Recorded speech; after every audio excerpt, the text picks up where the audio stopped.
We're back on the record of the matter of the state of Georgia versus Khalif Adams et al. On 22 SC 183572. Let's see, Mr. Stillwell and Mr. Sharp, good morning. And Mr. Williams and Mr. Steele, good morning.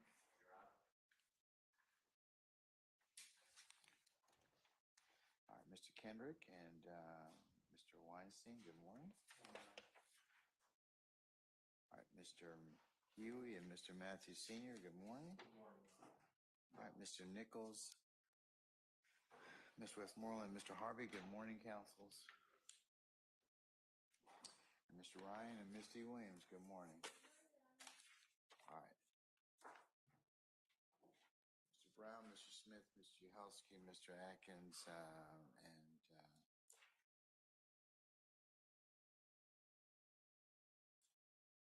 Ms. Love, good morning. Good morning. All right. Now for the people that really make a difference. Ms. Knight, Mr. Kokomo, and Ms. Haltwinger, good morning, everybody. Okay, all right. Okay.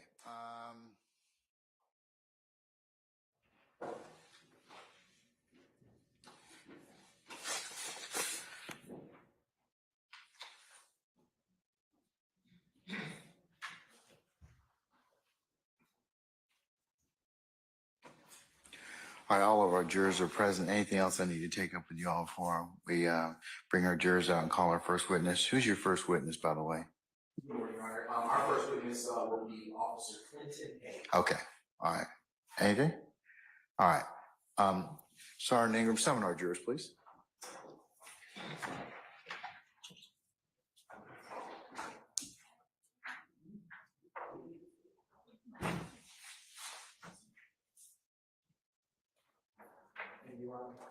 Before the jury comes out, I just want to put on the record that we will be making that exhibit change announcement from the presence of the jury prior to the start. When you.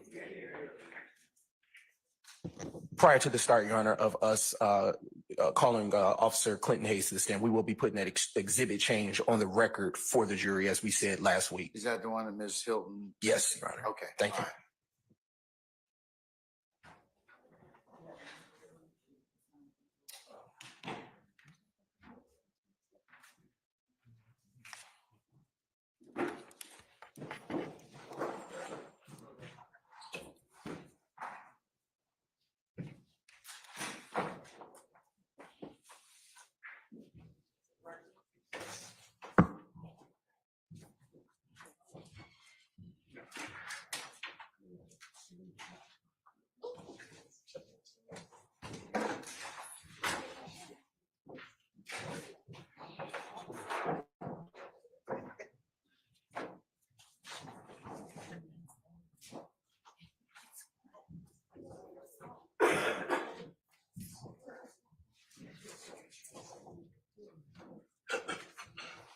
All right, ladies and gentlemen, please be seated. All right, thank you, Sergeant Ingram. All right, ladies and gentlemen of the jury, good morning. Good morning. Oh, that's, come on, you can sound a little bit better than that. Okay, all right. Okay, much better. Okay, all right. Ladies and gentlemen, before we go ahead and call our next witness, Mr. Brown, did you have an announcement you were going to make? Yes, Your Honor. At this time, the state would like to put on the record that State's Exhibit 135, Echo Charlie, has been switched, as the court is fully aware, to 135 Echo Delta, and that pertains to the 1990 phone records that we discussed on last week. Okay, all right. Okay, call your next witness. Yes, Your Honor. At this time, the state calls to the stand Officer Clinton Hayes. All right, summon Officer Hayes, please. Officer Hayes, good morning, sir. Good morning. I'm up here. Everybody does that. When you get the witness stand, if you would be so kind and turn and face Sergeant Ingram to be sworn as the witness before you sit down, sir. Yes, sir, I do. Already.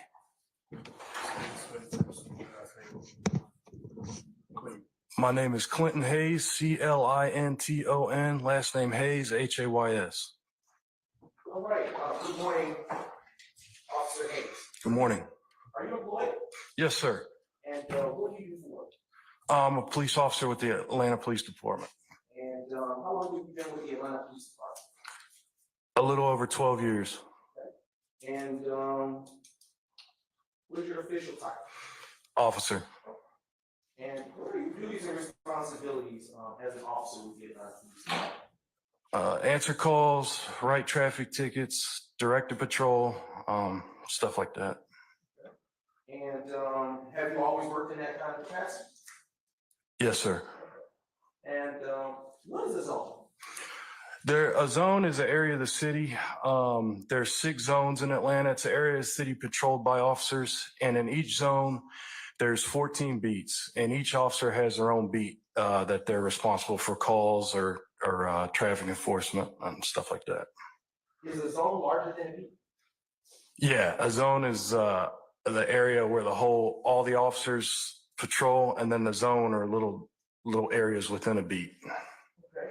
Were you assigned a zone and a beat in January 2015? Yeah, I was zone 1, beat 109 on morning watch, so my unit number was 1109. And have you ever worked in any other zones and beats? No, I've only worked in zone 1. I was in auto crimes for 4 years, and I'm currently assigned to the motorcycle unit. And were you post certified on January 6, 2015? Yes, sir. And are you post certified now? Yes, sir. So I want to direct your attention to the date of January the 6th, 2015. Do you recall working that day? Yes, sir, I do. Okay. What shift did you work that day?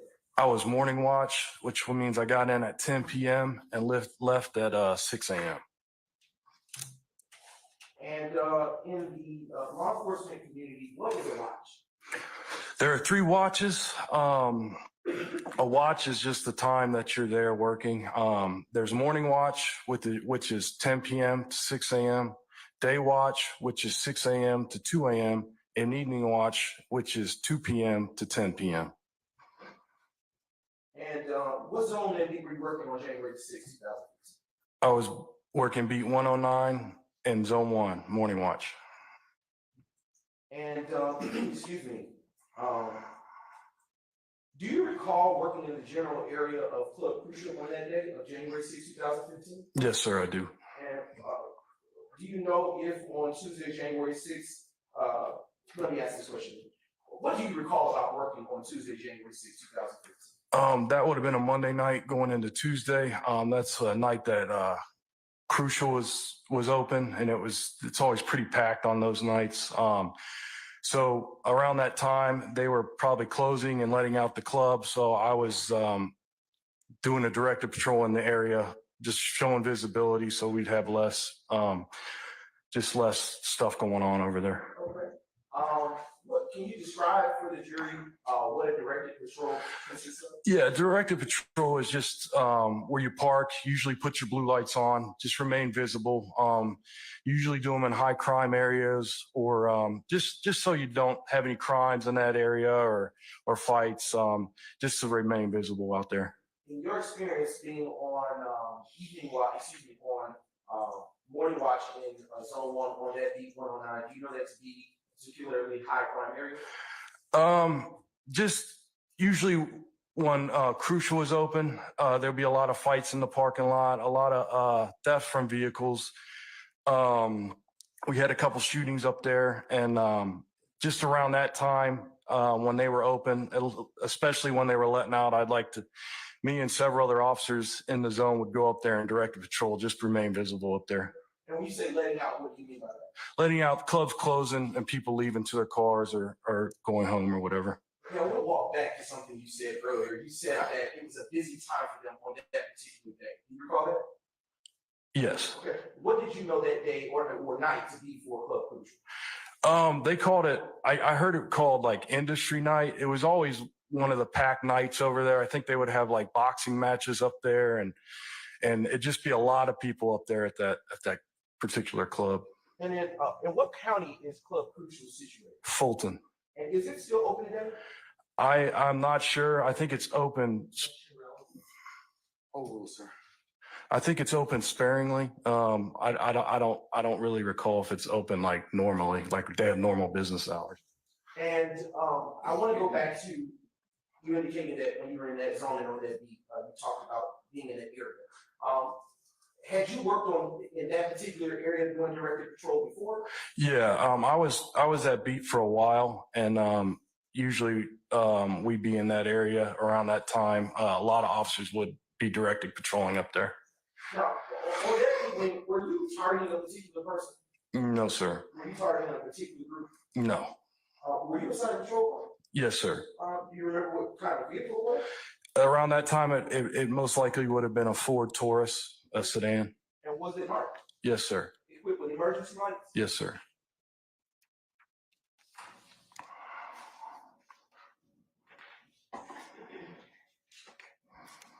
And on that day, during when you were on January 6, 2015, were you in your patrol vehicle alone or were you accompanied? I was in my patrol vehicle alone.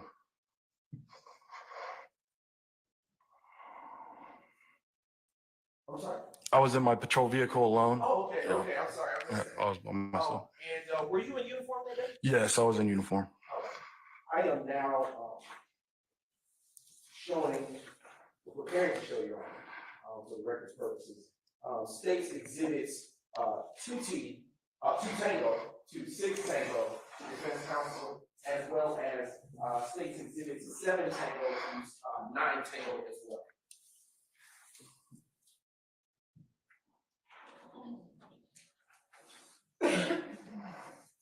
And I'm also showing 11 Tango, 13 Tango as well to go with those numbers.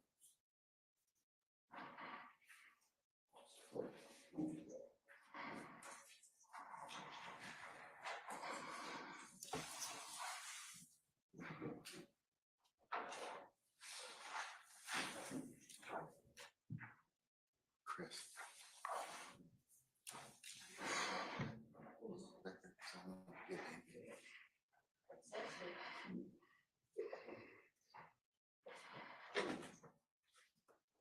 I can go out.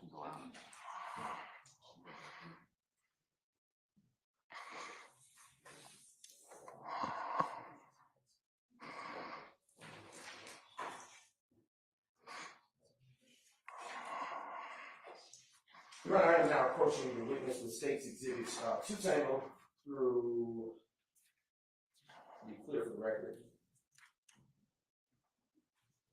So 2 Tango through 6 Tango, and what else do you have, sir? I don't mean to restate it for clarity of the record, Your Honor, my apologies. 2 Tango through 9 Tango, which is also going to be subsequently followed by 13 Tango. That's other. Okay. And I am now approaching the witness with said exhibits. Take a second, look at them, let me know if you have, after you've done so, you can look back up at me and, you can continue. Okay, hold on one second. So you, Officer Hayes, you can Yes, look sir. at the exhibits, just give us a second. Okay.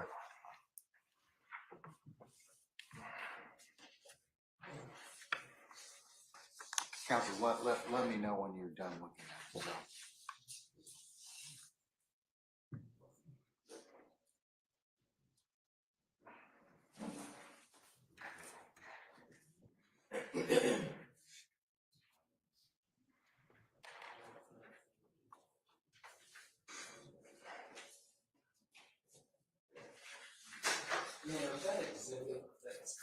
Which exhibit?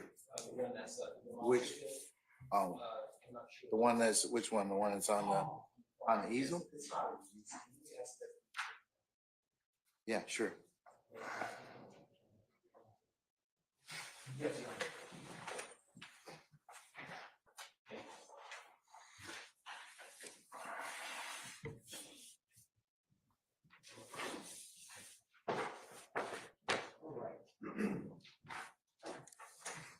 All right, Counsel, have you had a chance to take a look at 9 through 9 Tango and 13 Tango? Yes, Your Honor. Okay, all right, you may continue, Mr. Fulton. Officer Hayes, have you had a chance to look through state's exhibits, 2 Tango through 9 Tango, followed by 13 Tango? Yes, sir, I have. Okay. Starting with stage 2 Tango through 6 Tango, what is depicted in those exhibits? That's the exterior of Club Crucial during the day. Is that the same Club Crucial that you worked at or near during January 6, 2015? Yes, sir, it is. And does the state's 2 Tango through 6 Tango fairly and accurately depict Club Crucial as you remember? Yeah, I guess right now, or the awning is black now. It used to be red, and those buildings to the side of it, those like shacks, they weren't there during that night. And Your Honor, at this time, the state now moves to admit states 2 Tango through 6 Tango into evidence. Any objection to states 2 through 6 Tango? Anyone else? All right, states 2 Tango through 6 Tango admitted, may be published as you see fit. Thank you, Your Honor. I want to turn your attention now to states 7 Tango through 9 Tango. What is depicted in those exhibits? That's a map of Donnelly Hollow area, beat 109. And do those maps fairly and accurately depict the general area of where Club Crucial is located? Yes, sir, they do. And Your Honor, at this time, the state now moves to admit states 7 Tango to 9 Tango into evidence. Any objection to states 7 through 9 Tango? No objection. All right, states 7 through 9 Tango admitted, may be published as you see fit. Yes. And lastly, I want to turn your attention to states exhibit 13 Tango. What is that in front of you today? That is another, looks like up close map of Donnelly Hollow Club Crucial in the center. And does it fairly and accurately depict the area of Club Crucial as you know it to be? Yes, sir, it does. Your Honor, at this time, the state now moves to admit states 13 Tango into evidence and request permission to publish subject to you. Any objection to states 13 Tango? No objection. All right, states 13 Tango is admitted, may be published as you see fit. Thank you, Your Honor. Your Honor, I am now showing the defense counsel what has been previously marked as states exhibit 13 Tango Alpha.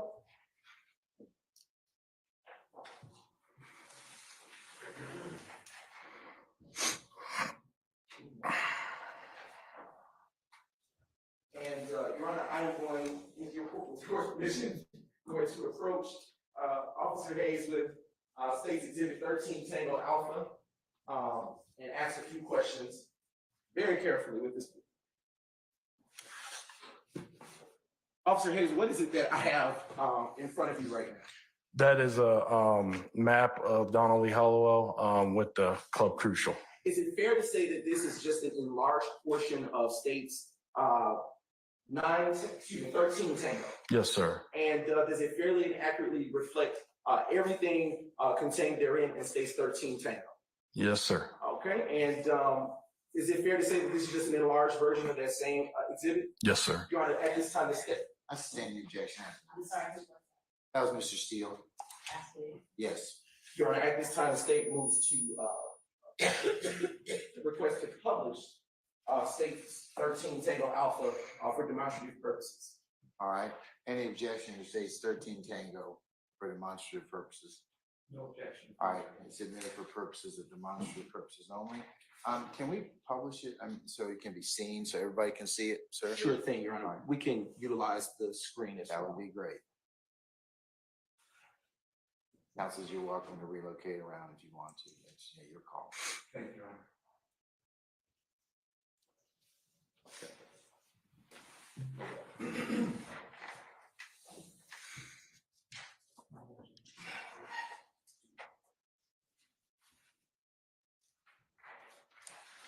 All right, now showing to you what has been previously marked as States Exhibit 9 Tango 2.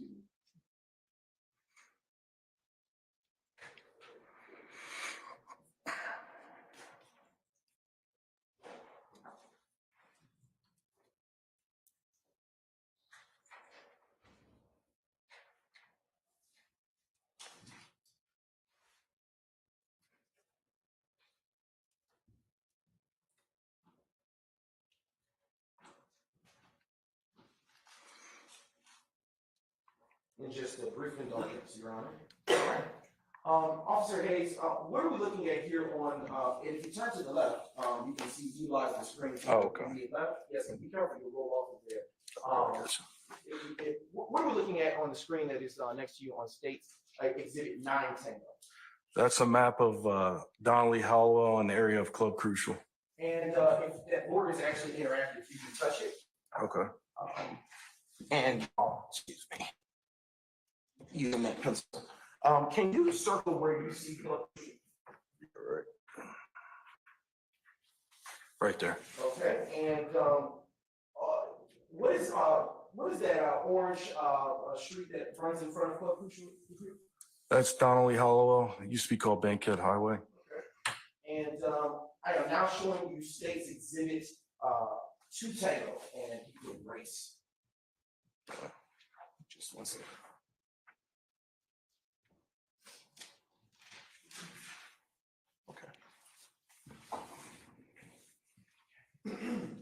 And Officer Hayes, what are we looking at here? On the screen to your left, yes. That's Club Crucial. And does that look like the club? Does Club Crucial appear as it did to you in 2015? Yes, sir. All right. And now turning your attention to what has been previously admitted as State's Exhibit 3 Tango. What are we looking at here? That's a side view of Club Crucial. And is there anything different about this picture of Club Crucial that was not there in State's Exhibit 2 Tango? Yeah, the awning was red back then. I believe there was a different front sign, and those sheds on the side were not there. Okay. If you zoom in on this side. On that sign, can you read what is in red? Yes, Crucial. Okay. And if you keep it zoomed in a bit, can you, as you did with the previous exhibit, could you circle what buildings you were indicating that weren't there in 2015? Sure. Okay. All right. And if you will erase that. All right. We can zoom out this night just a bit. In front of Club Crucial, do you see any other things that weren't there in 2015? Yeah, those gates weren't there as well. Okay. Those front gates right there. Do you know why those gates were placed up? Objection, Paul's I stand in objection.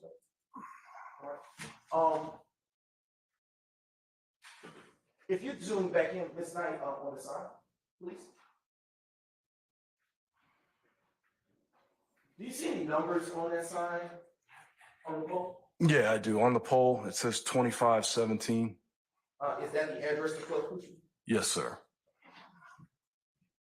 Now showing you what has been previously admitted as State's 4 Tango.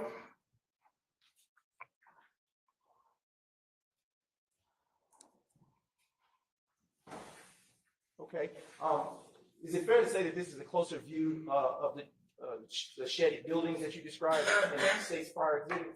Yes, sir. And using this exhibit, can you locate where you were positioned as you were doing directed patrol outside of Club Crucial on January 6, 2015? Yeah, I'm going to call that like the northeast gravel parking lot. I was kind of farther back in that parking lot, just watching the cars and watching everybody as they filtered came out of the club. Okay. And was your patrol vehicle backed in or? Yeah, I was parked, and I was looking out to Donnelly Hollowell when I was parked.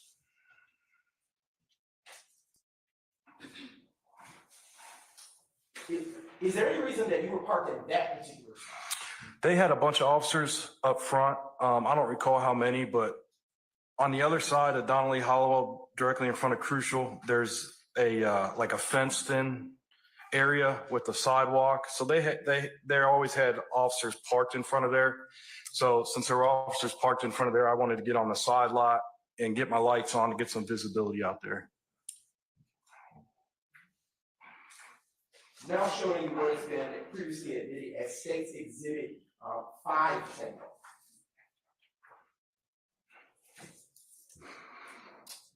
What are we looking at here at this angle, Officer Hayes? That's the front of Club Crucial. Okay. And can you describe the environment outside the front of the club as you remember to be on January 6, 2015? Yeah, that parking lot would be filled with cars. It'd be filled with people filtering out, and It'd just be very, very busy.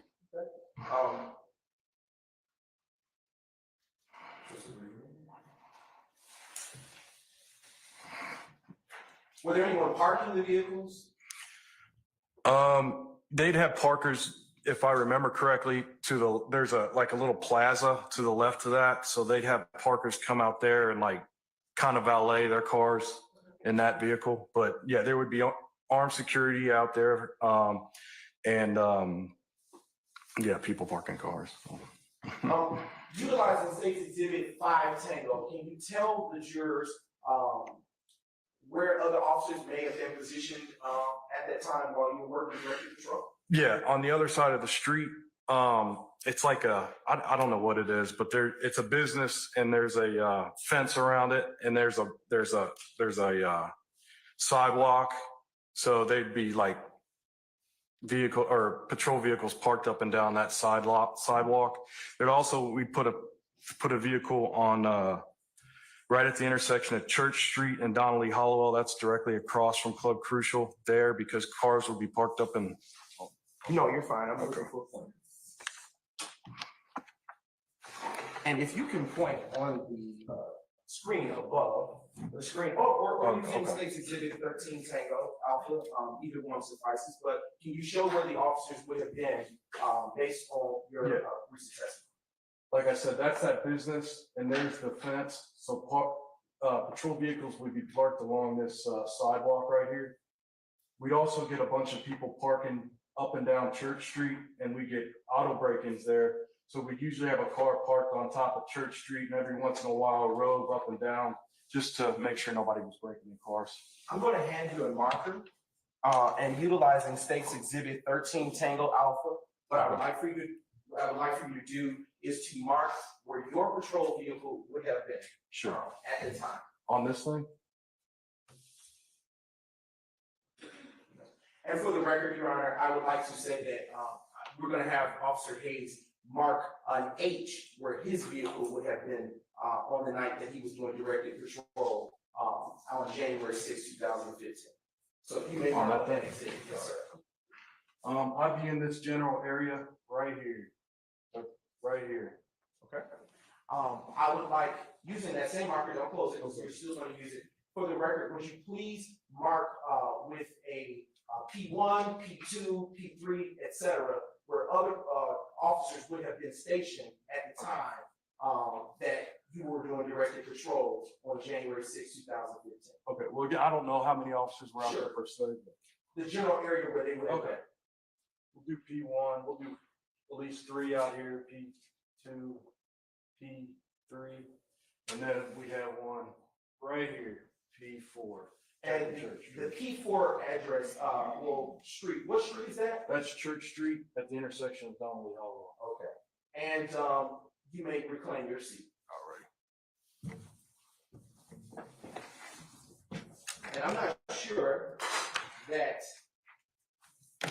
those markings are showing. Yeah, I got terrible handwriting. It's all good, I understand.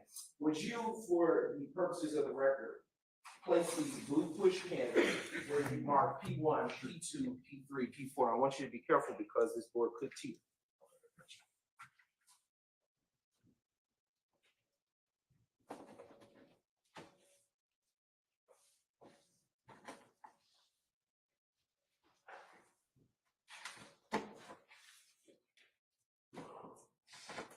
And hold 1 second, I'm going to ask you to place this gold push pin where you would have been positioned on January 6, 2015, and you were doing directed patrol. All right, you may reclaim your seat. Thank you very much.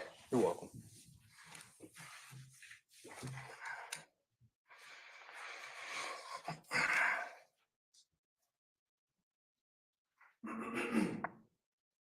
Do you recall if during directed patrol on January 6, 2015, any stops were made? Yeah, I heard my lieutenant, which his unit number is 1191, pull out on a traffic stop of a vehicle that just left Crucial, heading eastbound down Donnelly Hollowell. I heard him pull out on radio. I also saw his blue lights click on. And He pulled over a red Dodge Sport Utility Vehicle, Durango. Okay, all right. I would like, for the purposes of the record, if you would take this green marker, and don't be afraid to use it, mark it good. The path that you saw that vehicle leave Club Crucial on January 6th to the point where it stopped. Okay. Let's say left here. We got him pulled over somewhere around here. Let's actually use a black marker for that, or see if we can get it to show it better.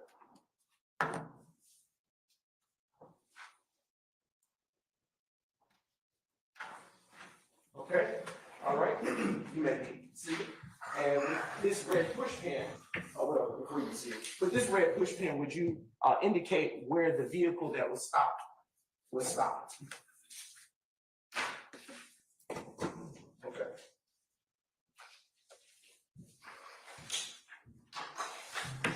All right. How many occupants were in the vehicle? 4. And do you recall the names of the occupants? Yeah, the driver was named Alexis Greer. The passenger was named Jerika Hauser. The back driver's side passenger was Martinez Arnold, and the back passenger side passenger was DeMonte Kendricks.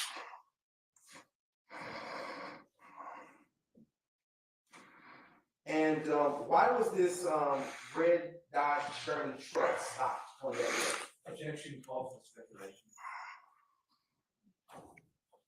He's not using it. I'm gonna overrule, I'm gonna sustain the objection. You can rephrase, sir. After the vehicle was stopped, can you describe the encounter? Yeah, my Lieutenant Hewitt is the one who pulled the vehicle over. Objection calls for hearsay. Hold on, let me let him ask a couple questions first. Yes. All right. You're on the arm side? Yes, It's actually affecting on this. I'm gonna overrule the objection. Okay, I'm sorry. I didn't hear the question. Overruled. Okay. You may continue. Okay, my lieutenant pulled the vehicle over, and then my Sergeant Murphy, got behind the lieutenant, and I pulled behind Sergeant Murphy. And what, if anything, took place after you got behind those vehicles? Lieutenant Hewitt approached on the driver's side, made contact with the driver, Alexis Greer. Me and Sergeant Murphy approached on the passenger side, and when I approached, I smelled raw marijuana coming from the cabin of the vehicle. And what, if anything, took place after you perceived that smell of the odor of raw marijuana? I was checking the occupants in the vehicle. I noticed that DeMonte Kendricks was being very fidgety in the back seat, moving around, moving his hands. After we smelled marijuana, we pulled everybody out of the vehicle, put them in front of their car and standing by the sidewalk, and had other officers who were on scene directing patrol and watching them. And then Sergeant Murphy then searched the vehicle. And what, if anything, came about of that, sir? I observed marijuana strewn in the area, like on the floorboards and stuff where Mr. Kendricks was sitting, and Sergeant Murphy found a gun in the back flap of the passenger side seat, you know, where you keep maps and stuff. He found a silver Smith & Wesson semi-automatic handgun. I want to go back. Objection. Basis. Hearsay. Overruled, sir. I want to go back to getting out of the position that you were patrolling. And Yeah. Did you activate your emergency lights? Yes, I did. I put on my blue lights when I got behind them.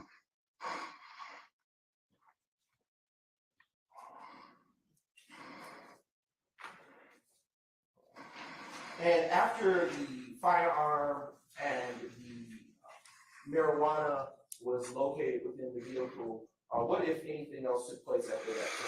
Sergeant Murphy then went to detain Mr. Kendricks. Mr. Kendricks was wearing like a red and black leather jacket with shoulder straps. And I remember Sergeant Murphy went to grab on the shoulder straps to detain him, and Mr. Kendricks took off, fled on foot.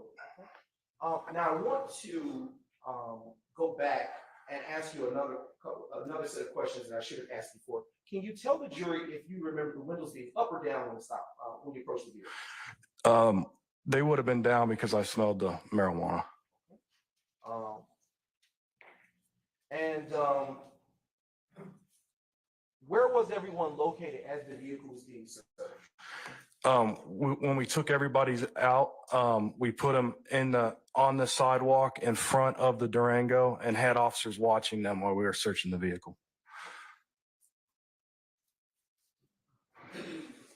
And I heard you mention that it was a Durango. Earlier you testified that it was a Dodge Journey. I just remember it was an SUV. I'm pretty sure it was a Durango. Objection, this characterizes as prior testimony. Oh, sir. Are you sure? Objection, ask the answer. I sustain the objection.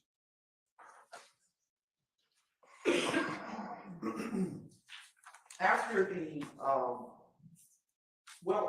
utilizing State's Exhibit 13, I am going to give you a red marker. Sure. 13 Tango Alpha, and I'll ask you to rise from the stand.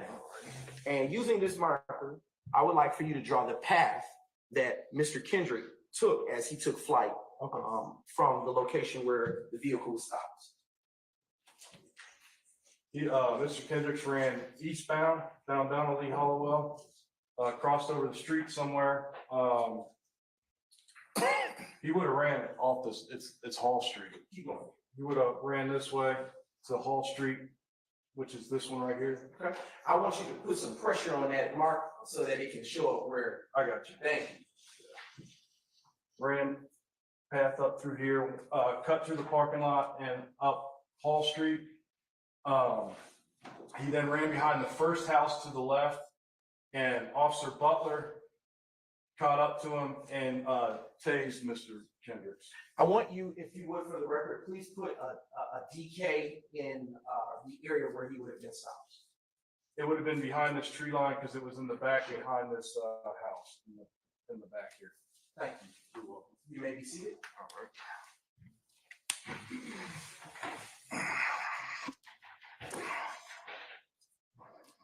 And actually, I'll ask you, rise once again. Would you put this push pin where Mr. Kendrick would have been stopped? It is a lime green push pin for the record.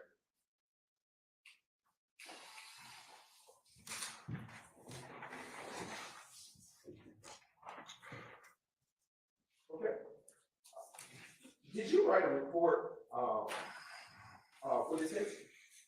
Yes, I did, sir. I'm now approaching the defense of the previously argued state 14 Tango Robert Tango Romeo, excuse me, Your Honor.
And for the record, this has been previously provided in discovery, Your Honor.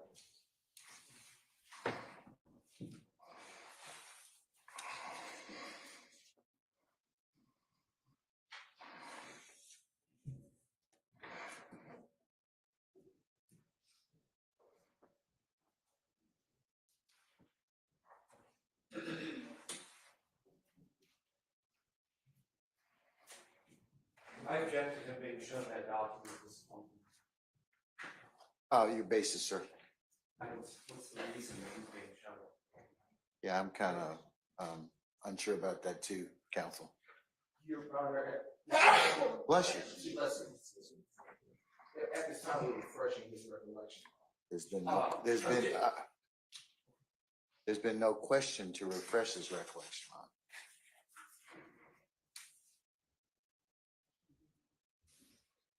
Did you indicate in your report that you wrote for this case that the vehicle was a Dodge Durango? Yes. Objection. Basis. Hearsay, Judge. I'll rule the objection. Are you certain? I'm pretty sure what I think happened was the vehicle. That calls for speculation. Hold on. Remember, one at a time. All right, so I think we had Mr. Matthews and I think we had Mr. Shard. Mr. Shard, what was the base for your objection, sir? I sustained that already. Okay. He hadn't had a chance to answer the question before he was interrupted. It does call for speculation. The way you posited the question did call for that. Okay.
I can hear you back there, Mr. Shard.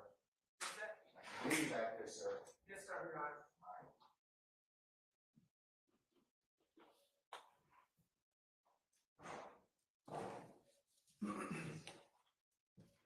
All right, see light on the speed.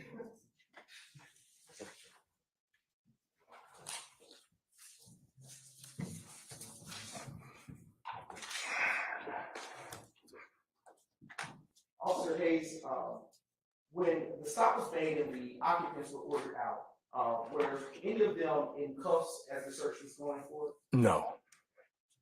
Why not? They were detained at that point, but they weren't free to leave. And I think that, there was enough officers on scene that we didn't really feel we had to cuff them at that point. Earlier you stated that marijuana was found in the vehicle. Was marijuana found anywhere else? Yeah, marijuana was found in 3 different spots on the vehicle.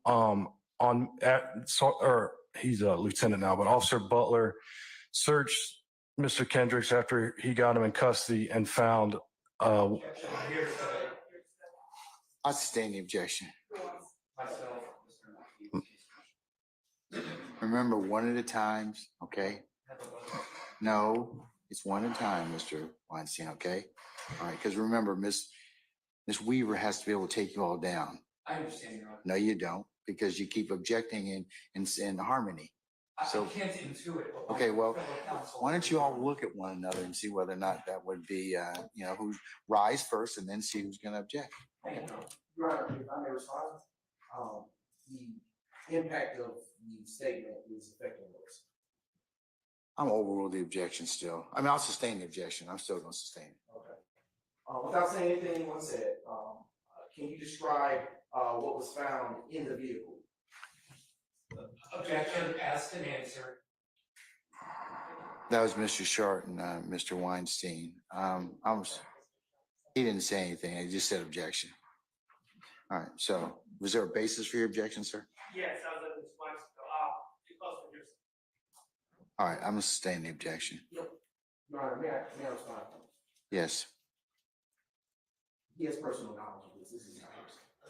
Objection, that hasn't been established. No, it hasn't. So I'm gonna sustain the objection. Were you present during the search of the vehicle? Yes, I was. Were you able to observe the officers as they searched the objection? Yes. I'm gonna overrule the Oh, objection. sorry. Anything else? Okay. All right, go ahead. You can answer that last question.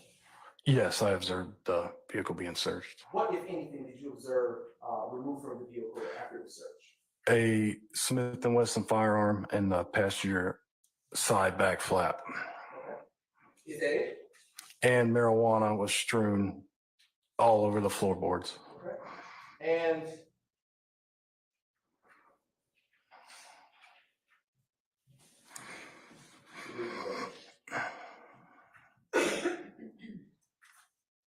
about the firearm that was found, to whom did it belong? Objection calls for speculation. I'll sustain the objection as to the form of the question. Okay, did you, perform an inquiry about whose, firearm, that was found in the vehicle it belonged to? Yes, I did. I ran the Overrule, sir. I ran the gun on NCIC to establish if it was stolen, and it was in fact was. What is NCIC? It's a National Crime Information Center. You can run people for warrants. You can run vehicles to see if they're stolen, or you can run firearms to see if they're stolen. And, was there a serial number associated with that firearm that you located? Yes, sir, there was. And, do you recall what that serial number was? I don't recall offhand. I'd have to see my report. And, at this time, I am approaching the witness who has already been, shown to defense counsel previously as 14 Tango, Romeo, and, Sure. Was it 13? 14 Tango, 13 or 14? 14, my apologies. 14 Romeo. Have you all had a chance to look at that, Yes. counsel?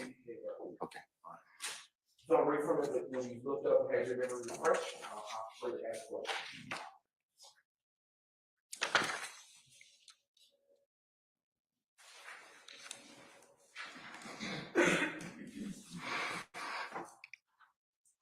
All right, I got it. Okay, what is that, serial number? David Whiskey Edward 8593. And, do you know what jurisdiction it was stolen on? Henry County. Do you know the date associated with the theft? This is hearsay. I'll sustain that. Right, he performed an inquiry search, so he did not, as he said, personally, he did it. In the database, the NCIC database. Is that referenced in his report? Yes, it is. All right, I'll overrule the objection. You may answer the question. Yeah, it was stolen out of Henry County on 10/8/2013. Who was the officer to locate the firearm? Sergeant Murphy. Who was seated closest to the firearm inside the red Dodge Journey? Mr. Kendricks. Objection called for hearsay. Overrule, sir. And is that noted in your report? Yes. Okay. What was done with the firearm after it was recovered? Officer Butler put it in evidence at our evidence locker. And, was that firearm ever returned to the rightful owner? Yeah, a couple months later, I was contacted by the owner of the firearm. and I told him he has to get a disposition of the case from Fulton County courts and I would release it. He then brought me a disposition and I changed it from evidence to property and he came and picked up the firearm. And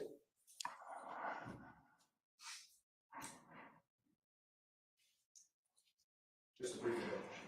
Yes, sir.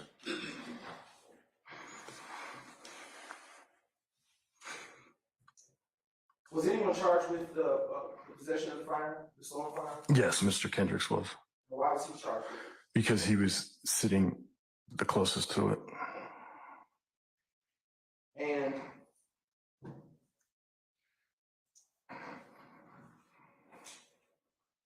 did you see him searched prior to being taken into formal custody? No.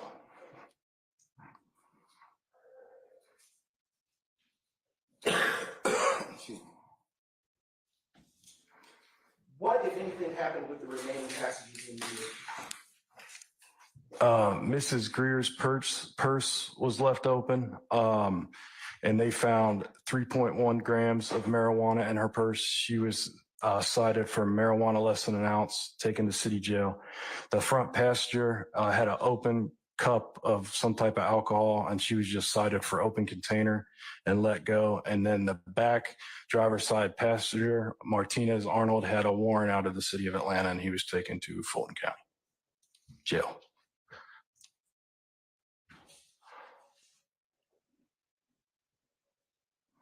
When you say let go, speaking of the front passenger, Copy of charges. was she free to leave this? Yeah, she was given a summons to return to court, and that was it.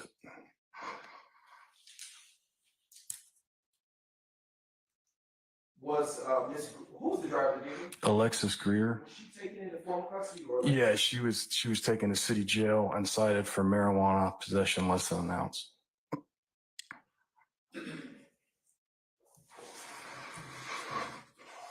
Just a brief indulgence, John. Yes, sir.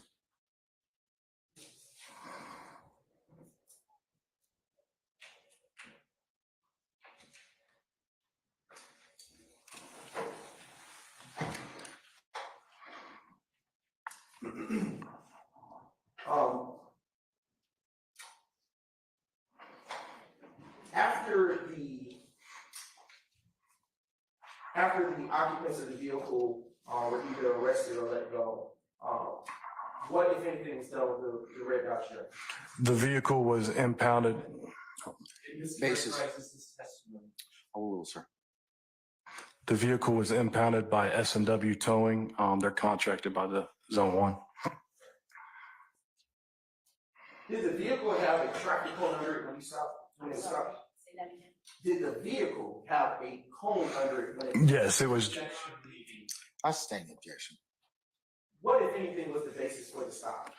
The vehicle entered the roadway with no lights on, and it was dark out, and it also was dragging a traffic cone that it had ran over in the parking lot of Club Crucial in the middle of the street.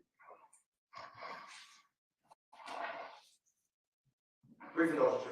Yes.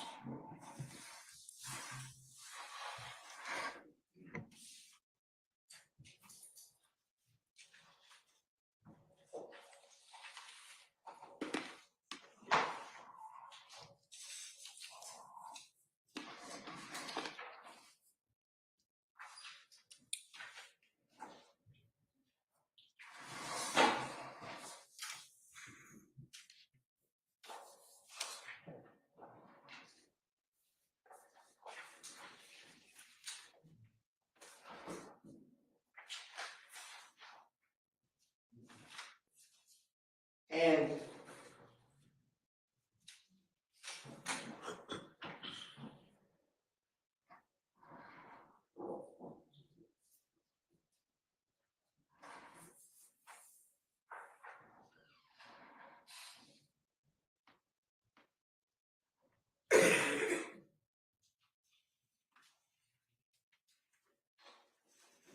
at this time, United States has no further questions. Cross. Mr. Weinstein. Thank you. That's it.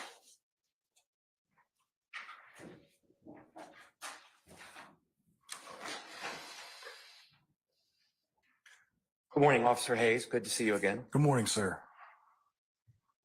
I just want to ask you just a few questions about Sure. your testimony so far.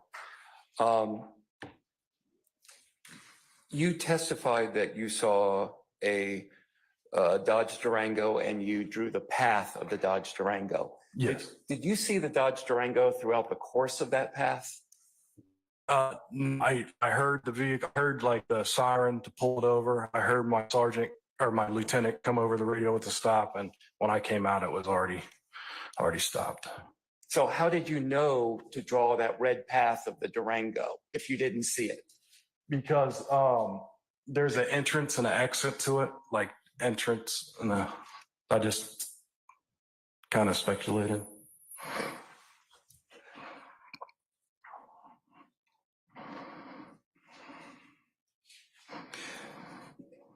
You testified that after the Dodge Durango got pulled over, that you saw Mr. Kendrick acting fidgety in the back seat. Do you recall that? Yes, sir. Okay. In 2015, when you pulled him over, how long had you been a police officer? About 3 years.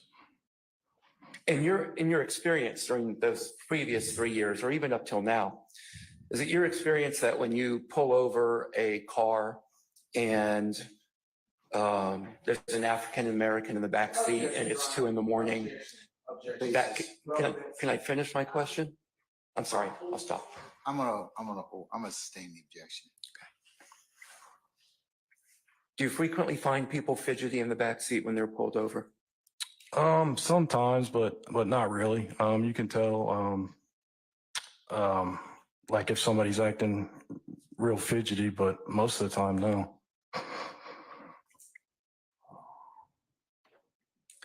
You testified that an officer, and I'm sorry, I don't remember which officer, tased Mr. Kendrick. Yes, sir. Did you see that happen? No, I didn't see it happen. I came up after.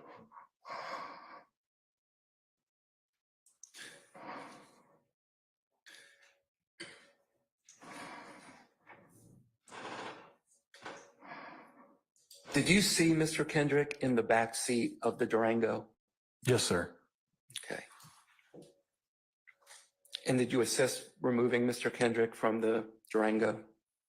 I assist removing occupants. I don't know if I believe I assisted with Mr. Kendricks, but I remember pulling people out of the car. You also testified about what was found in the search of Mr. Kendrick. Yes. Did you participate in that search of Mr. Kendrick? I didn't like actually go in, but I was watching Sergeant Murphy search. I didn't actually go put my hands on anything. Okay. You also testified about the path that Mr. Kendrick took when he left the scene. Yeah. Did you see him throughout that entire path, or are you gathering that information from others? No, I saw. Sergeant Murphy grabbed onto his shoulder, his shoulder strap. He ran from the shoulder strap broke. He ran. And then he took off eastbound. I'm just slow. I didn't get up there in time, but I saw him running up there. I understand. I'm not too fast myself. Yeah. All right. I have no further questions. Thank you. Thank you. Any further examiners? All right, Mr. Matthews. Officer Hayes, good morning. Good morning, sir. Just a few questions for you. Sure. Concerning this firearm, did you actually take possession of the firearm and deliver it to the locker? No, Officer Butler did. Okay. Do you know if that particular weapon was ever dusted for any fingerprints? Not that I recall. I don't think it was. Okay. Do you know if that weapon was ever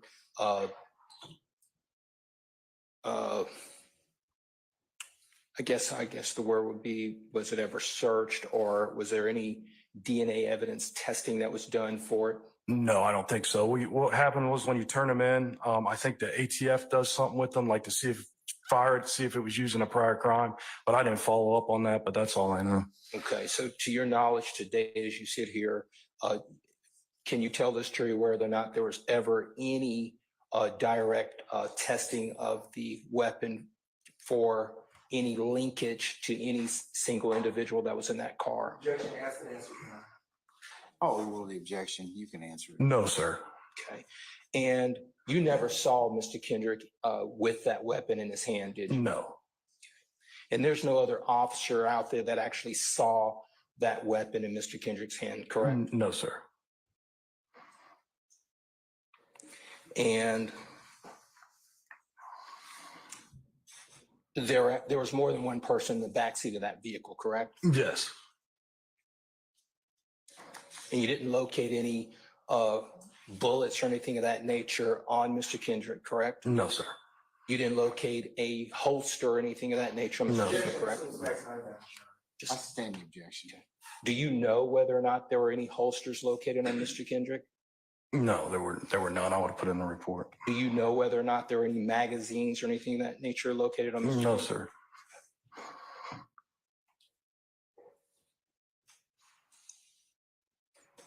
And did you or anyone photograph the firearm? Not that I recall, no. Okay, all right. Thank you. No Thank further you. questions. Your Honor, may I ask one Oh, hold more on. question? Any further examiners? Okay, all right, now. I'll be brief. You mentioned arresting Mr. Kendrick for a theft by receiving charge, correct? Yes, sir. That charge was later dropped, correct? I don't know. I stand the objection. Thank you. May I ask a question? You can, Mr. Sharp. Yes, go ahead, sir.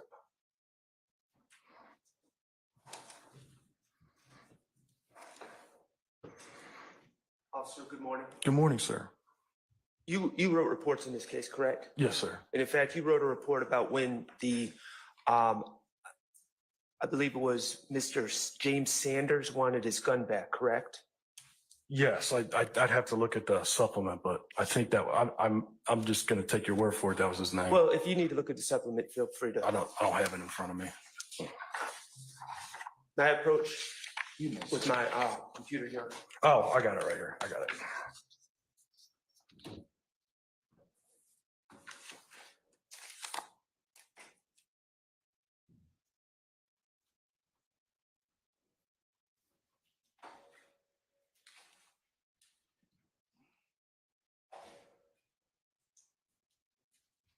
Okay, yeah. And Mr. Sanders wanted his gun back, correct? Yes, sir. And initially you told him it was evidence, so he would have to wait till the case was over, Yes. correct? Mhm. And you contacted the district attorney's office. about Yeah, this, I didn't correct? remember that part, but yes. And they informed you that they were not proceeding with the gun charges against Mr. Kendrick. Isn't that correct? Yes. They had dropped the case. Yes, sir. Thank you.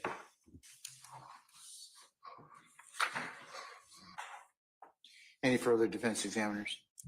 Okay, any redirect? Yes, sir. Earlier, you were asked, Officer Hayes, a few questions by counsel for Mr. Kendrick, Mr. Weinstein. If you saw the search of his client, Mr. Kendrick, Yes. did you see Mr. Weinstein's client have anything that was illegal on his possession, on his person? Like after he was detained or during the search of the vehicle? What Mr. Weinstein? Yeah, he had a marijuana on his right jacket pocket.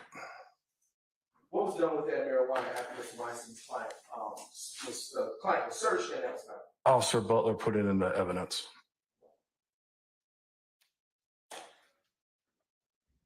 Mr. Weinstein also asked you, about the path that was taken by his client. Yeah. when he left from Club Crucial, from in front of Club Crucial. Were you standing where he darted off? Yeah, I watched Sergeant Murphy grab him and I saw him run off. And, with respect to the vehicle, you spoke about, seeing it after it got to its location. Yeah. Is there more than one way to get out of Club Crucial? Well, there's an entrance and For an the exit. record, the witness is using, state 13 Tango Alpha. And you can use this pointer, please. There's an entrance and an exit usually. Usually people enter here and they would also have people exit out here. Because it, like I said before, it's packed with cars, so it's hard to get in and out of there. So, is it fair to say it's natural that they would have left out of the exit portion that you're on? I stand the objection.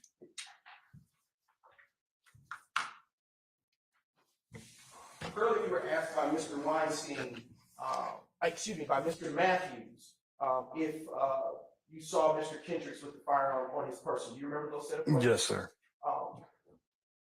Did you see where the firearm was located prior to him being charged with that firearm? I sustain the objection. Where was Mr. Arnold seated? Mr. Arnold was seated. I sustain the objection.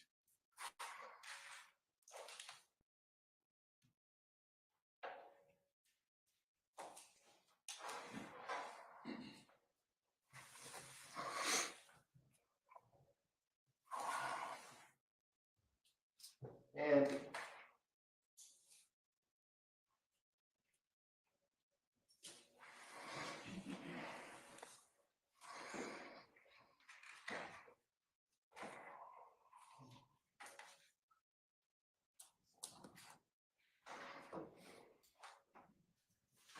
now showing defense counsel what has been previously marked as to states 12 Tango.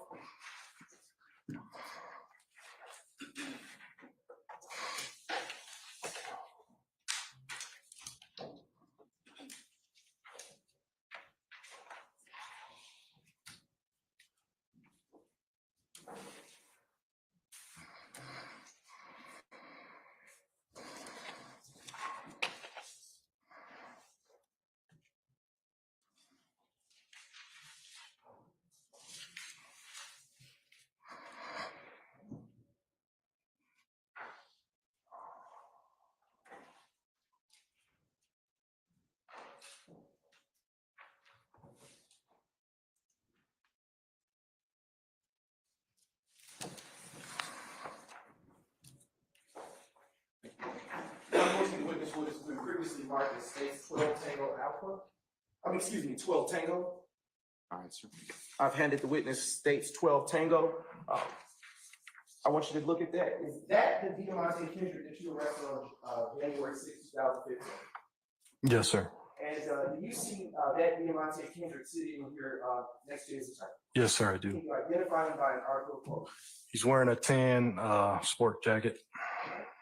At this time, Brian, the state now moves to admit states exhibit 12 Tango incident. Your Honor, relevance. Can I see 12 Tango, please? Also for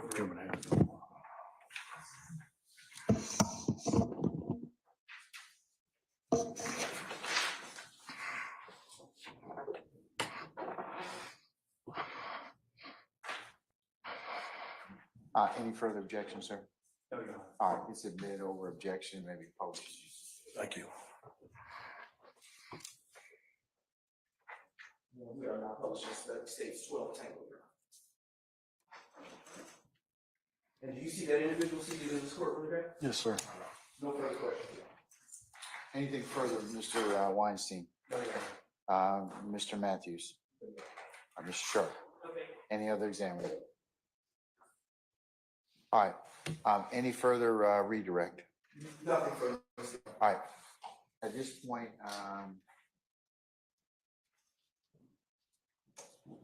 may Officer Hayes be permanently temporarily excuse your witness? Temporarily, Your Honor. All right, Officer Hayes, we're going to temporarily excuse your witness. That means you're subject to, hold on, you're subject to being recalled. We'll give you plenty of notice or advance notice of when you need to come back, but don't discuss your testimony with anybody except the attorneys in this case, okay? Okay, yeah. So I'm good for the day. Oh, yeah, absolutely. Okay. Absolutely. Okay, all right. Thank you, sir. may Thank be you, sir. excused. All right. Your Honor, may we report with Yes. one member of the defense?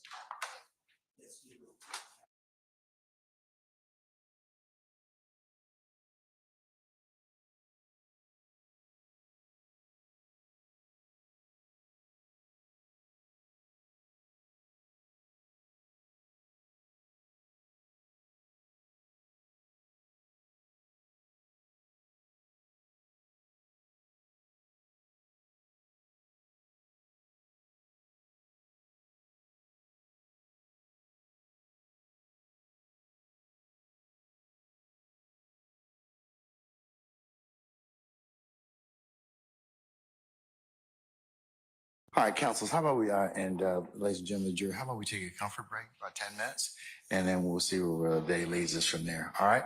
All rise.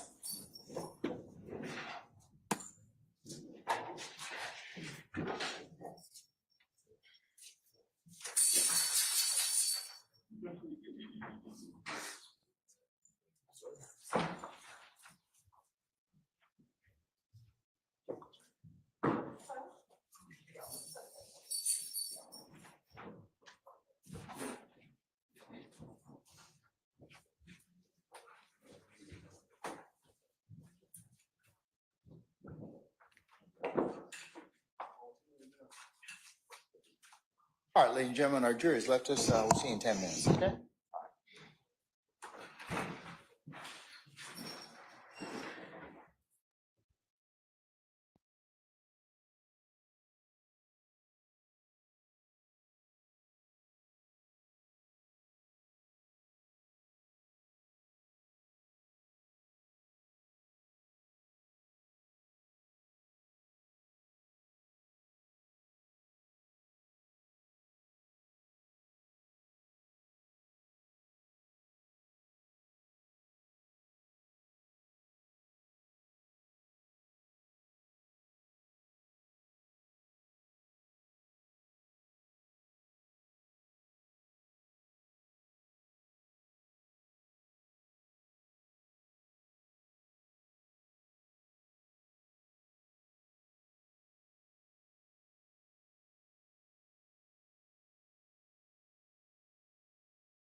No, just trying to gauge, you know. All right, when y'all come on up.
All right, sorry, name, someone our jurors, please.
All right, ladies and gentlemen, please be seated.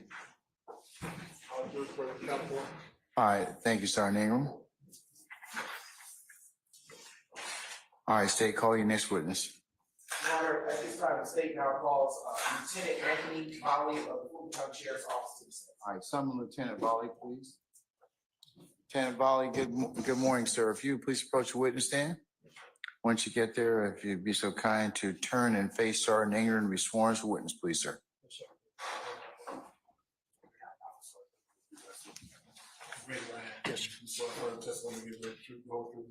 Yes, sir.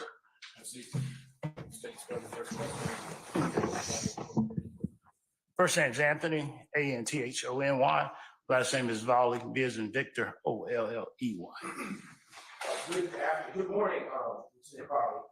Are you employed? Yes, sir. Where are you employed? Fulton County Sheriff's Office. And what do you do for work? I am the jail security commander at the Fulton County Jail. And how long have you been employed with the Fulton County Sheriff's Office? Coming up on 20 years. And were you employed anywhere prior to your time with the Fulton County Sheriff's Office? Yes, sir, I was. What did you do? I worked for Georgia State Patrol, Uh, 14 years. And what did you do in your capacity at the Georgia State Patrol? I was assigned to the governor at the governor's mansion. I was assigned there for 6.5. Then I went back to headquarters. I worked the Olympics and then went back to headquarters again. And turning back to your, and when did you join the Fulton County Sheriff's Office? In 2005. Okay. And what's your official title? I'm a lieutenant. And as a part of your duties and responsibilities at Fulton County Sheriff's Office, do you also handle booking and release records? Yes, sir. What about booking photos? Yes, sir. What is a booking photo? Booking photo is when a person comes into the Fulton County Jail. That's our tracking where we take a photo of the individual. Okay. And how does the Fulton County Sheriff's Office take booking? We use a camera that's connected to the Odyssey system that holds all the data. What is Odyssey? Odyssey is a system that manages all persons who's arrested that comes in for its booking and release. And are booking photos taken at or near a time a person is booked into the Fulton County Jail? That's correct, sir. And are they kept in the regular course of business by the Fulton County Sheriff's Office? That's correct, sir.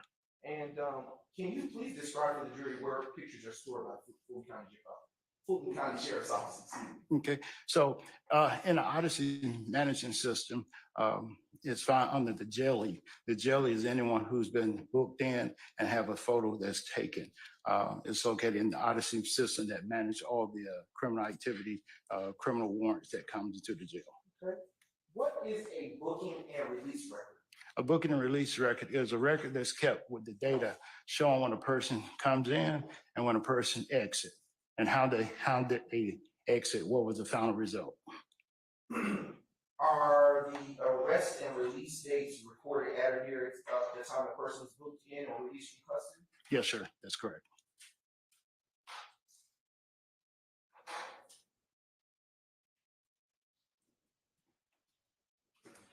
And are booking photos and booking and release information all maintained in the same database? Yes, sir. And what is that database? It's called Odyssey. Are all such documents maintained in the regular course of business of the Fulton County Sheriff's Office? Yes, sir.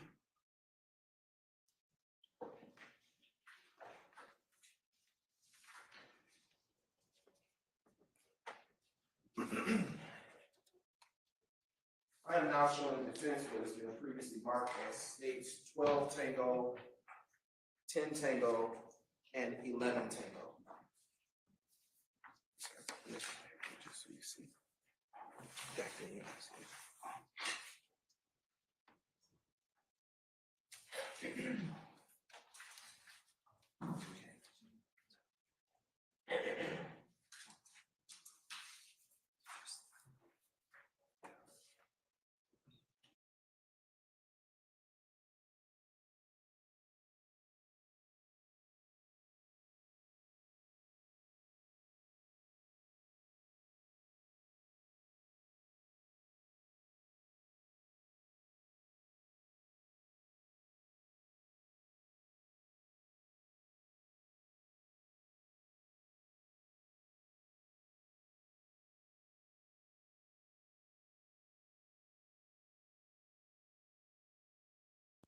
because the state already introduced a 12 Tango, this will be 12 Tango Alpha just for correction purposes. And I'm making, such change on the actual exhibit itself. All right, sir. And I'm now approaching the witness with what has been previously marked as states 10, 11, and 12, well, 10, 11 Tango and 12 Tango Alpha. Lieutenant Volley, when you have had a chance to look at what's been placed in front of you, you just kind of just look up at me and I'll ask you some more questions. Yes, sir. Have you had the opportunity to review the state's exhibits that have been placed in front of you prior to today? Yes, sir, I have. And what is state's exhibit 10 Tango? Okay. The 10 is the actually booking and release data, information that shows when the person physically came in, when the person exit. Also, it gives a physical description of the individual. Also, it shows 2 photos. And how are you familiar with that? Have you reviewed that one? Yes, sir. Okay, and is that state's exhibit 10 Tango in the same or substantially the same condition as it was when you last reviewed it? Yes, sir. Turn your attention now to states 11 Tango, which is in front of you at this time. What is states 11 Tango? Okay, 11 shows the defendant face to the right as a photo was taken. And have you had a chance to review that exhibit, which is states 11 Tango Alpha prior to court today? Yes, sir. And is it in the same or substantially the same condition as it was when you last reviewed it? Yes, sir, it is. All right. And are there any markings that you would recognize on there of your own? Yes, sir. Other Okay. than my What signature. is marked on there? My signature. Okay. Is that all that you have as marking? Yes, sir. All right. And I want to turn your attention back to the previous exhibit. Do you see any markings on there that are familiar to you? Yes, sir. What do you see on there? My signature and the date. Is the date also recorded on states 11 Tango? Yes, sir, it is. All right. Now turning your attention to states 12 Tango Alpha. And what is it that you have in front of you? This is a front photo of the defendant, the photo shot. And have you had a chance to review that particular exhibit prior to court today? Yes, sir, I have. And do you see any markings on that particular exhibit? Yes, sir.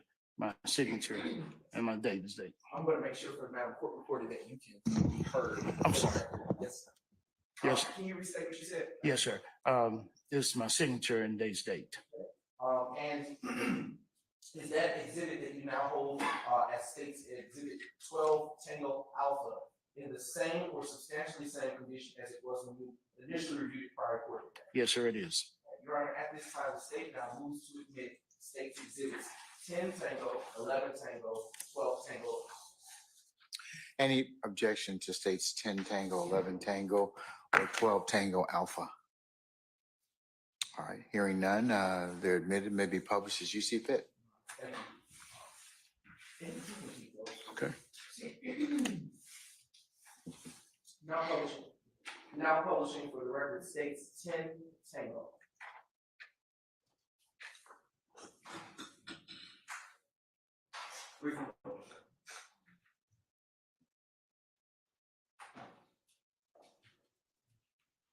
Okay. All right, Lieutenant Volley, you can utilize the screen to the left of you. All right, sure. Yes, sir. And just be careful because there's a link there. And I want to ask you a few questions about states 10 Tango, which is now being published. Okay. To whom do these records belong? To Lamonte Kendricks. Okay, and I'll show you. Just a brief pointer. You can interact with this board. Okay. Okay, can you circle the name of the person to whom these records pertain?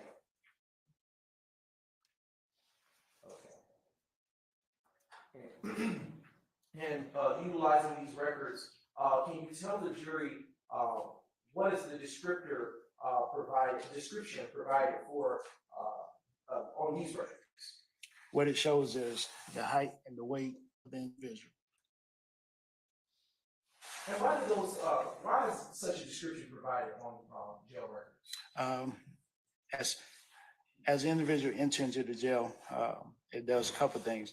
One, it shows the person's height, shows their condition, that they're there, where they wait, and over a period of time, if someone's incarcerated, it shows the photo of the date and time, and then any additional date and time that they might come. And I'm gonna show you another cool trick. You can erase. Okay. Utilizing the same Dropbox. All right, sir. Yes, sir. Okay. The records that you see here, if you can zoom out just a little bit this night so that that box. Yes. Do you see anywhere on this arrest record, who was the actual arresting officer? Yes, sir. It's to the top right. Just a moment, we're adjusting. All right. Do you see it now? Yes, top right. It's gonna be Officer Hayes, Clifton Hayes. Is there a police agency that he's associated with based on this record? Yes, it's before his name is APD for Atlanta Police Department. Do you see a date associated with the arrest? Yes, What is that date that you see? 01/06/2015 What time do you see associated? at 02:33 a.m. in the morning. And what is the difference between an arrest date and a booked date? Arrest date is actually the date that it was taken into custody and brought to the jail. Booking date is the date that actually he entered into the facility, into the intake area. And is there a release date that you see associated with these records? Yes, What is the release date that you see on this record? it's showing 01/08/2015, released at 6:41 a.m. And based on the records that you're looking at, is there amount of days that he was in Fulton County Sheriff's custody? Yes, for a total of 3 days, sir. Ms. Knight, if you could zoom out just a bit, we're gonna panel to the left side of the screen. Right. Again, turn your attention back to the record. Do you see a date of birth associated with Mr. Kendrick's booking and release record? Yes, sir. It's showing 11/21/1992. So the day that he was brought into the facility, he was 31 years old. Okay. Does the age in Odyssey update over time? Yes, Okay. In 2015, how many years ago was 2015? 2015. So this is 2024. So that was approximately 9 years ago. Using that as a starting point, how old would he have been in 2015? So we're looking at a total of, he would have been 29. If the age is I'm sorry. He would have been a total of 19. Okay. And then, are you sure? I stand the objection. Okay, in 1992, Oh, sir, I'm trying to finish. Deduct 9 years from 30. Please. okay, I Yeah. stand the objection. Can you deduct 9 years from 31? yes. He would have been a total of 9. He would have been a total of 20.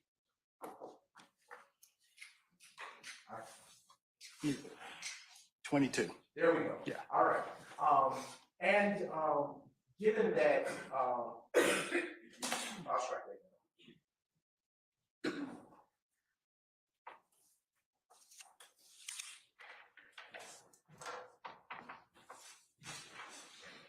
Okay. I want to turn your attention to State Exhibit 11 Tango.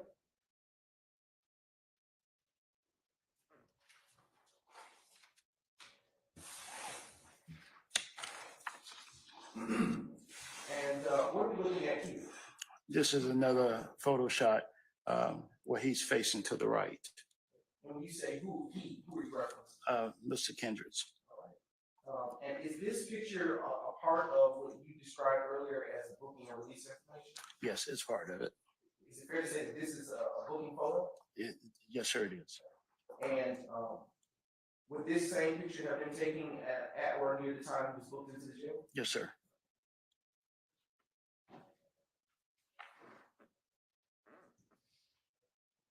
And why is it that, why at the Fulton County Jail do you take side profile pictures? When we take photos, we try to take the front as well as the side to the right, to show the indication that that's the same person that was there the day of. We have a close-up front shot.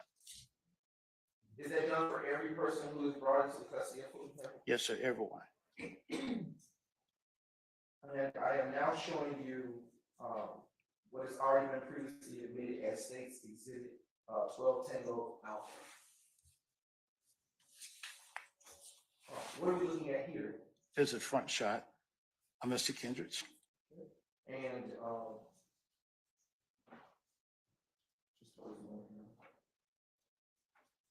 and is it also normal for, such, shots of, persons brought into the custody of Fulton County Jail to be taken in this way? Yes, sir.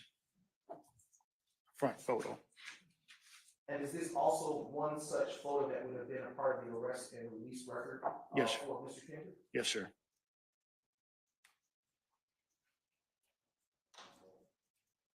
Did that conclude your involvement in this particular matter? Yes, sir. Your Honor, the state has no further questions for this witness. Cross-examination. Yes, Mr. Weinstein. Good morning, Lieutenant Volley. Good morning, sir. Would you please put up 12T again? Thank you. 12 Tango, or is it 12 Tango Alpha? 12 Tango Alpha.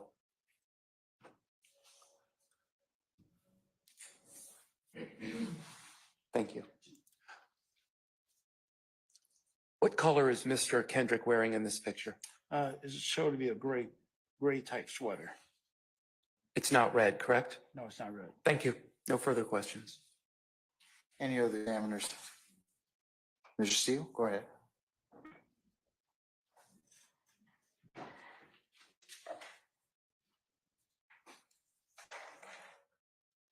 How are you, Lieutenant? Doing good, sir. How are you? I've been okay. Were you asked to bring over the proof of incarceration for a gentleman named Martinez Arnold? No, sir. Objection, Your Honor. Assume the facts are in there.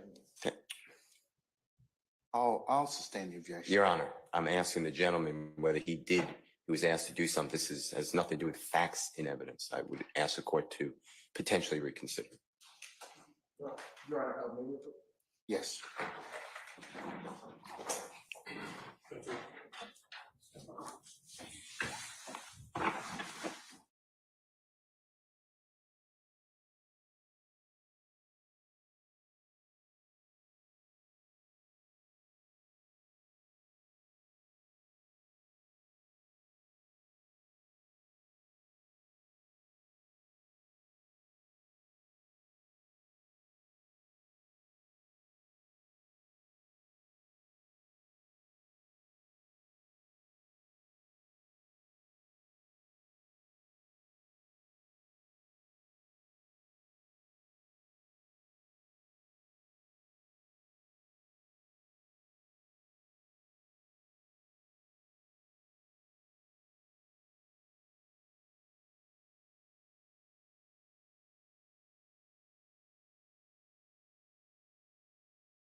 right, sir, whenever you're ready.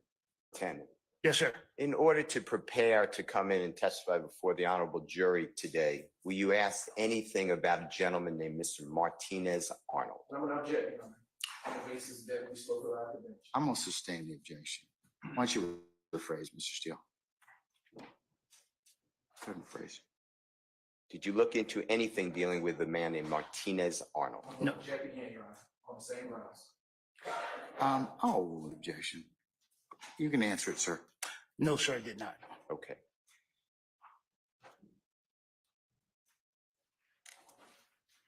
And you already stated that anybody who's booked into the Fulton County Jail would have similar information, meaning the arrest date and the date of release. Is that fair to say? Yes, sir. Thank you. Thank you, Your Honor. All right, thank you, sir. Any other examiner?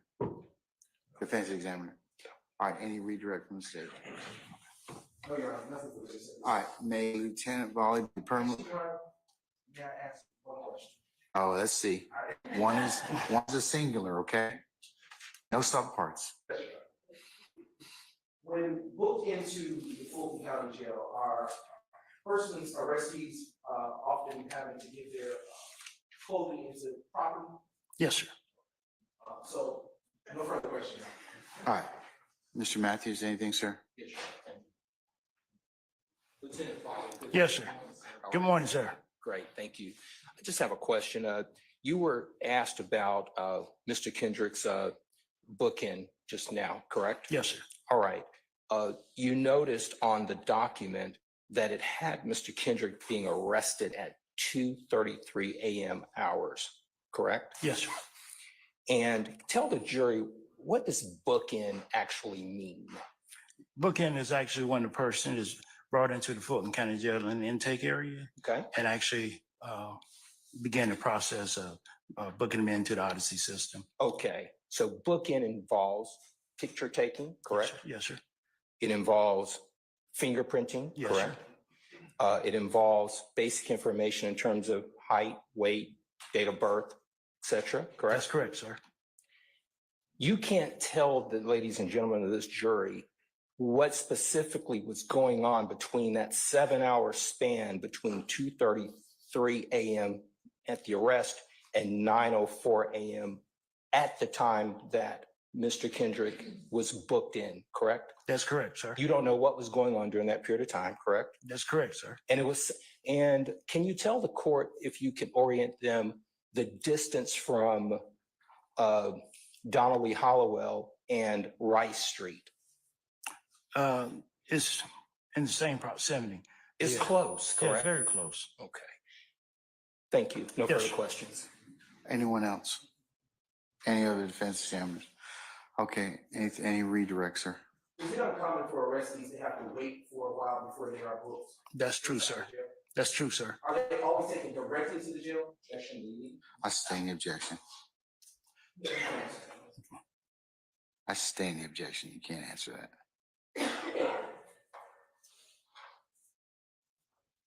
Is it uncommon for arrestees to have to wait hours inside the jail to be booked? Objection, leading with that. I'll sustain as to form. You can rephrase.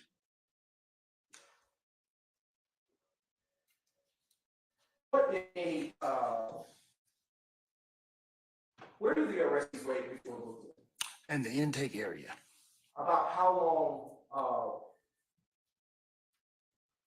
long is the average wait time? Objection, Your Honor, foundation. Overrule, sir. Objection calls for. Overrule, sir. About how long is the period of time for a typical arrestee to be booked? Objection, that's gonna be foundation. Overruled. You've already made that objection once, Mr. Matthews. It's gonna be, when the individual comes in, normally we get right straight to it. It depends on what's going on in the intake area, but most of the time, right away, immediately. No further questions. Anything further? Gentlemen, ladies.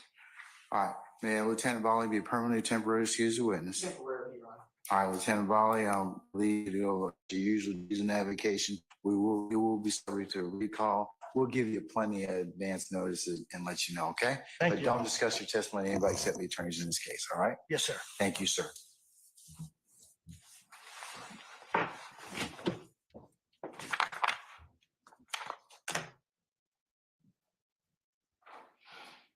All right, call your next witness.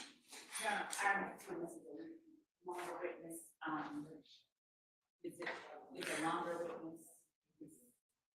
It's a longer witness. Do you have an estimation? It's gonna go past, I just wanted to know if the court would be willing to just give us an estimation of time when the court wanted us to break, for lunch. I don't mind. Ladies and gentlemen, you want to have some lunch now?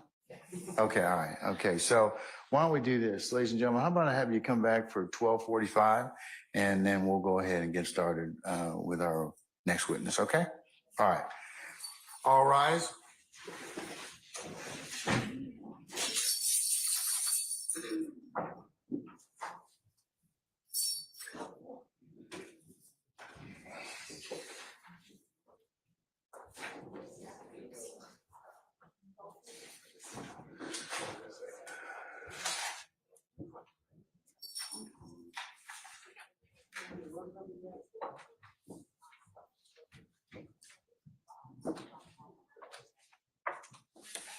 All right, ladies and gentlemen, please be seated. Our jury has left us. We'll see you back at 12:45. Okay?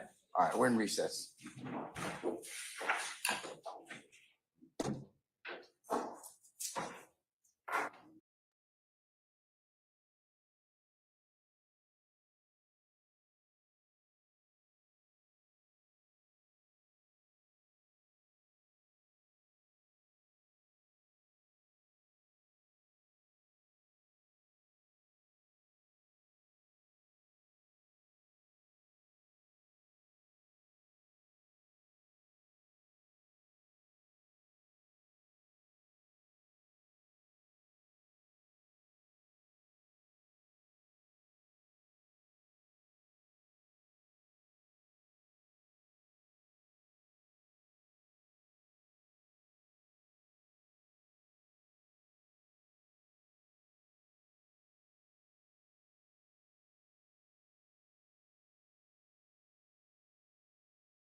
All right, thank you, Sergeant Ingram. All right, State, call your next witness. Your Honor, for Act 2, count 2 rather, Act 16 through 20. Basis. I'm sorry? You have to call the next witness. Yes. Your Honor, I was still when we said before trial, I wouldn't do it. I'm gonna overrule the objection, sir. It's just orientation, so for our jurors, okay? All right. Your Honor, for count 2, Act 16 through 20, the state calls Ms. Shawana Edmond. All right, some, Ms. Edmond, please.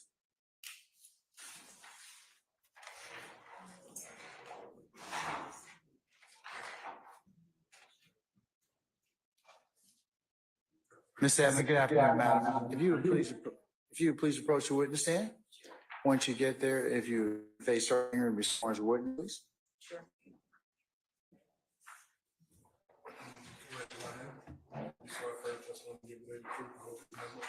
Yes.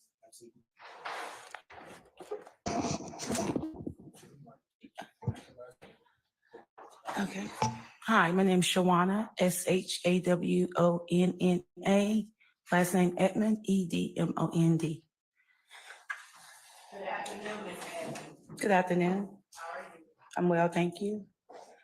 Ms. Edmond, would you tell the jury who you are in relation to Donovan Thomas? Hi, I'm Shawana Edmond. I'm Donovan Thomas's mother. I'm going to show you what I have marked as State's Exhibit 3, Yankee. And I will show it to counsel for the defense, having previously provided a copy. If they are interested. You can, sir.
All right, can we summon our witness, please?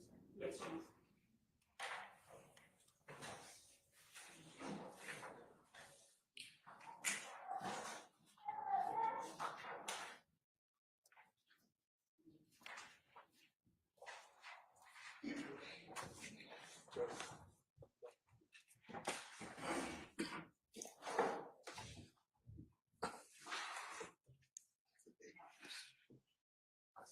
Just take them back in the vestibule, they can look for them.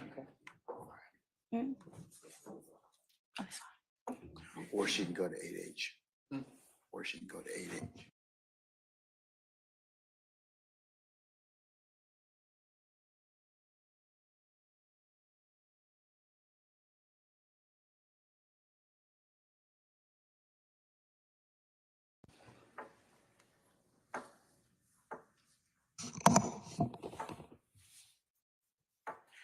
Okay. You may continue, madam. Thank you, Your Honor. Mr. Edmond, I'm going to show you what I have marked as State's Exhibit 3Y or Yankee, and ask you if you recognize the person depicted in the photograph that is labeled State's Exhibit 3Y. Yes, How do you recognize that person? that's my son, Donovan Thomas. Is that a fair and accurate representation of your son, Donovan Thomas, in life? Yes. Your Honor, the state tenders State's Exhibit 3 Yankee as evidence. All right, any further objection to 3 Yankee that otherwise hasn't been noted? All right, I'm going to admit 3 Yankee over objection. Thank you. It may be published as you see fit. Thank you.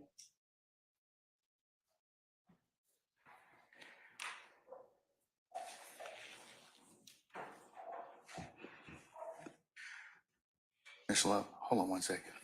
Madam in the front row? Madam with the small child? Madam? No. You can either do one or two things. You can stand in the vestibule and you can still listen, or you can go to 8H where you can still able to see it, okay? Because I can't compete with your little one. All right, thank you.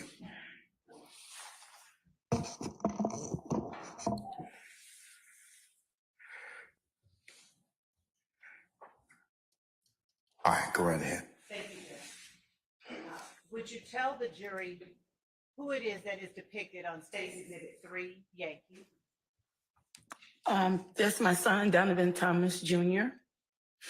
And did you call him Donovan Thomas Jr. or did you have another name for him? Yeah, we call him Peanut. Where did that name come from? Just him growing up, he was smaller than he was, and as you know now. And we just thought when he was born, he was just a cute little peanut, and that name just grew with him. When was he born? April the 4th, 1988. And when was the last time that you saw your child alive?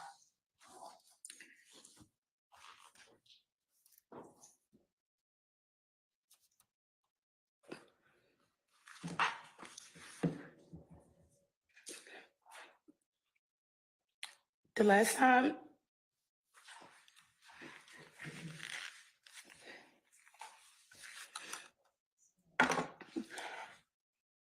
I saw my baby was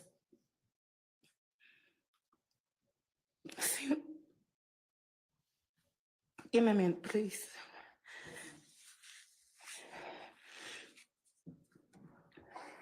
It was Friday night. He was always came to the house, and we What date is that? Just tell me. the date Do you have an objection, sir? January the 9th. January the 9th, I'm sorry. I'm overruled. I'll rule the objection, sir. Objections, I should say. You may ask. January the 9th, What you 2015. tell the jury. January the 9th, 2015. And how old was your son when you last saw him? He was 26 years old. Did he go to school in Atlanta? Yes, he attended Washington High School. Sir, Not a background. but let's get to it, miss. Let's get to it. It's marginally relevant, so let's move on. Yes, Your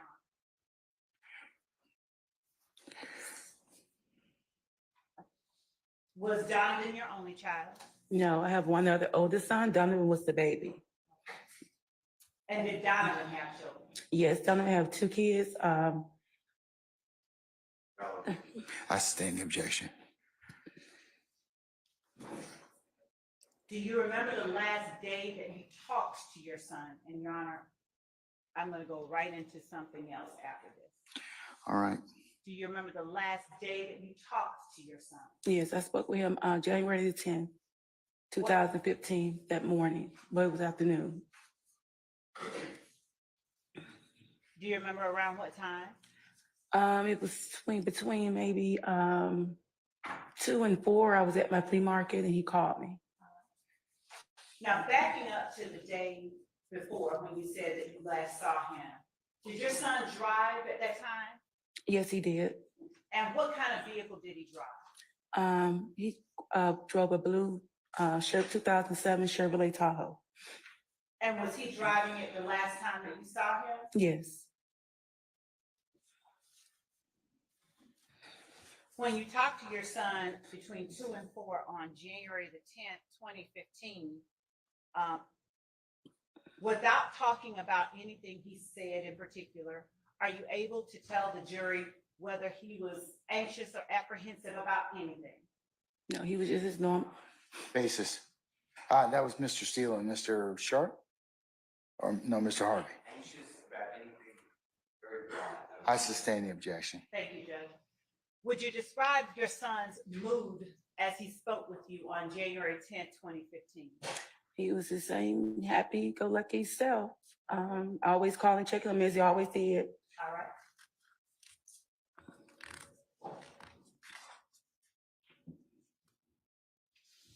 In January of 2015, would you tell the jury what kind of work your son was involved in, generally speaking? Upon me and him talking, and he was kind of moving toward the music industry. Basically, he was just talking about artists that he was just trying to bring into the music industry, just taking on the different. I sustain the objection. Did you observe your son working in the field that you're describing for the jury? I did. And did that involve working with music artists? Yes. Are you familiar with a person by the name of Rayshawn Bennett or Lucci? Yes, I am. How do you know Lucci, generally speaking? My son just was talking to me about someone that he was. Basis. I sustain the objection. We're not offering it, Your Honor. I'll change and I'll actually rephrase the question. I appreciate That'd it, be Your Honor. wonderful. Okay, all right. You can rephrase. Did your son ever bring Lucci to your house? Yes. Did you ever see your son interact with Lucci? Yes. Was Lucci one of the artists that your son worked with? Yes. I sustain the objection as to form. You can rephrase. What was the relationship between your son and Lucci? Just entertainment, music.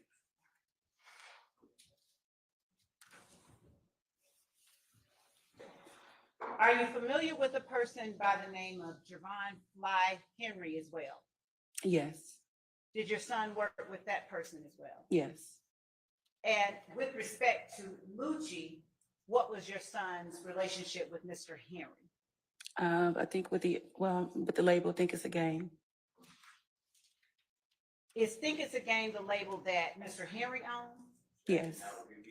I sustain the objection. Who owns Think It's a Game? Mr. Henry. And if you would do me a favor and lean into the microphone so that I can hear your voice back here and direct your voice Sure. to the jury. Now, did you personally ever visit Think It's a Game Records? No, I did not. Did you ever visit 675 Metropolitan Avenue? No, I did not.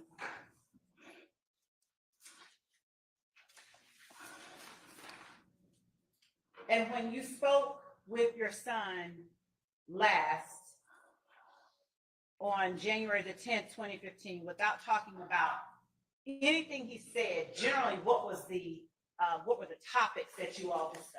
I think that's all for hearsay, Your Honor. I sustain the objection, Madam. That's the right person, so. Who was Chris Markel Bennett? That was my cousin. And on January the 10th, 2015, was he alive? No. Did you speak with your son about him on January 10th, 2015? Yes. Basis.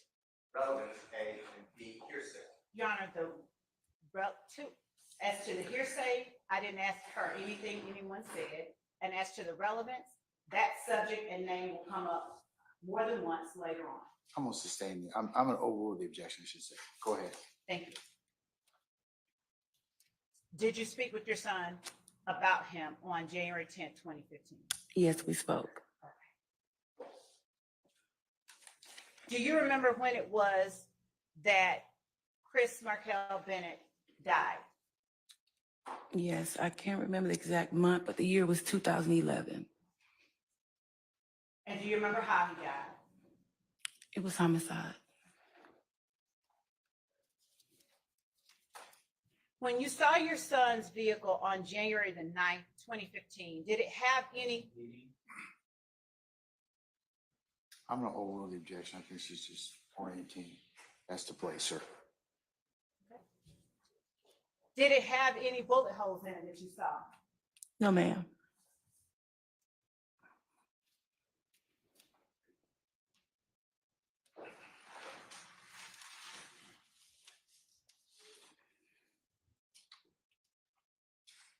And when did you learn, better yet, let me ask you this, what happened to your son?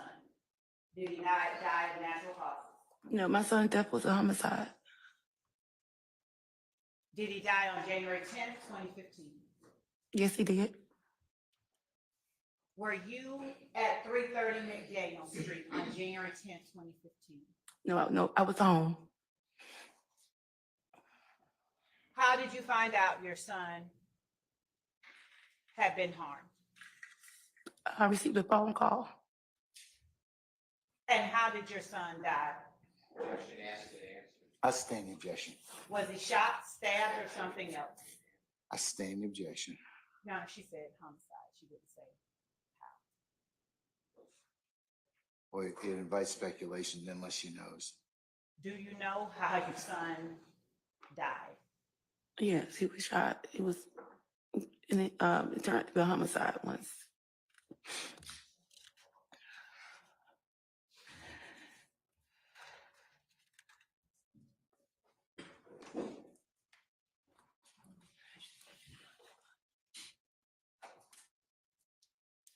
Did you lay your son to rest? Did you bury Yes, him? yes, we did. When did you bury your son? It was January 17, 2015.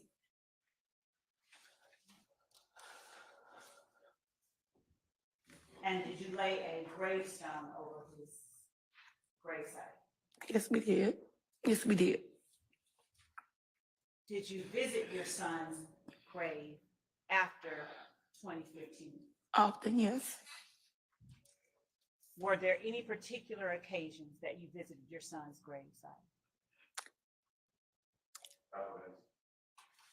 Oh, sir. Yes, I visited him on birthdays, Father Day, and just days in general that I felt I wanted to just go there. Did your son's gravesite remain as it did when it was first placed in the years following his murder? Was there ever a time where it was vandalized? Yes, it was vandalized. Do you remember when that was, generally speaking, the year? It was 2019. And what occasion took you to your son? Did you go to your son's gravesite on that day? It was Father's Day 2019. Did you visit your son's gravesite on Father's Day 2019? Yes, I did. And when you visited your son's gravesite, what did you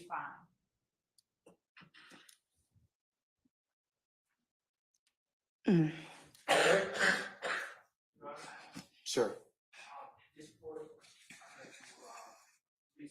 You have to renew your objection? Okay. Yes. All right, it's noted.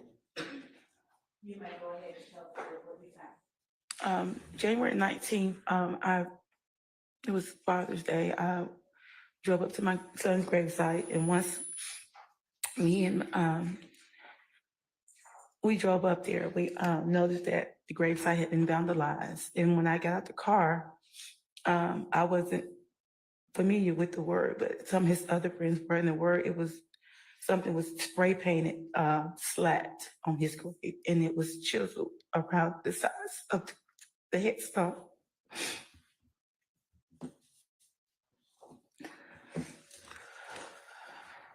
When you said, January, It was Father's Day. you meant 2019? 19, I'm sorry, 2019. Yes. I'm sorry. No problem at all. I'm gonna show you now what has been marked as State's Exhibit 4 Yankee, for the record, and what has already been shown to the defense.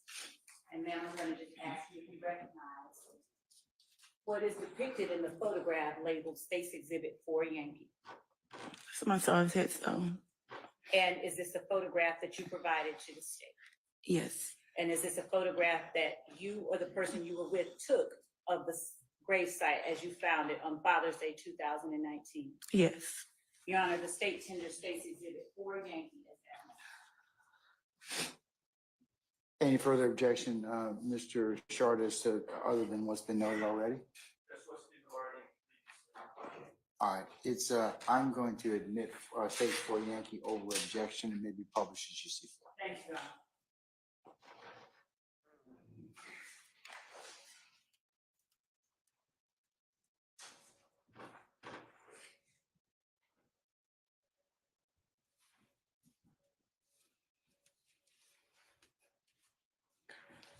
For the record, Ms. Edmond, would you please spell out what is written across your son's tombstone?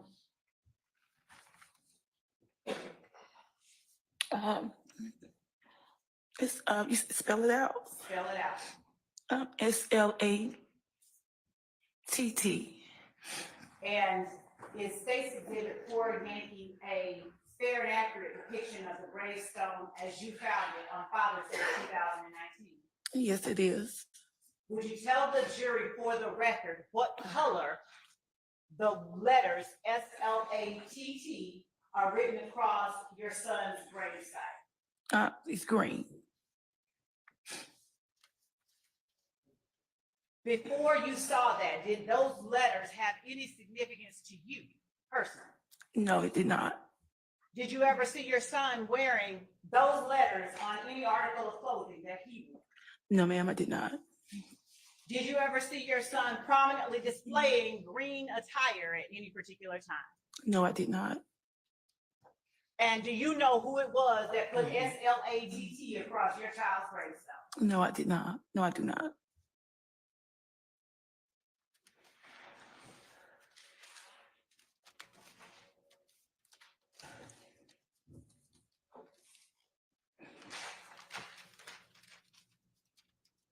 I'm going to show you what has been marked as State's Exhibit 24 Yankee, 25 Yankee, 26 Yankee, 28 Yankee, 30 Yankee, 37 Yankee, and 221 Yankee. They have also previously been shown to the defense. Let's just make sure that they're the same names now. Sure can. Okay. There you go. These are the ones we have.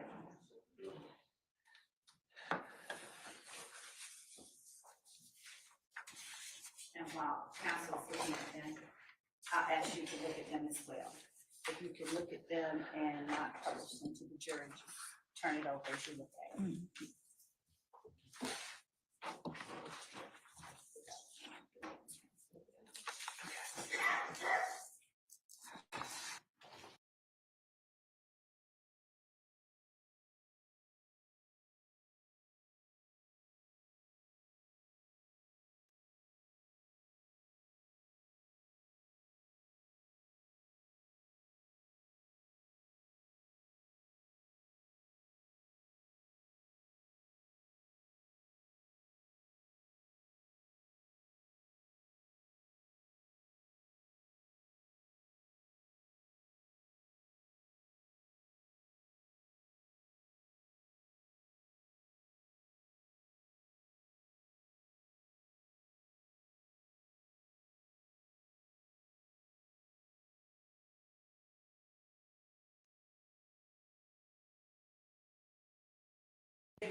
24 Yankee, Yes.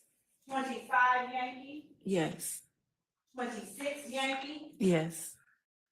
28 Yankee, Yes. 30 Yankee, Yes. 37 Yankee, Yes. and 221 Yankee. Yes. How do you recognize the vehicle depicted in those photographs? That was my son's vehicle. And are those fair and accurate reflections of your son's vehicle? Yes. Your Honor, the state tender states exhibit 24 Yankee, 25 Yankee, 26 Yankee, 28 Yankee, 30 Yankee, 37 Yankee, and 221 Yankee. Any objections to states 24 Yankee, 25 Yankee, 26 Yankee, 28 Yankee, 30 Yankee, 37 Yankee, or 221 Yankee? All right, hearing no objection, they are admitted and may be published as you see fit. Thank you, Your Honor. I'm gonna just leave these up there. So we start off with State's Exhibit 24 Yankee. Publishing to the jury now for the record.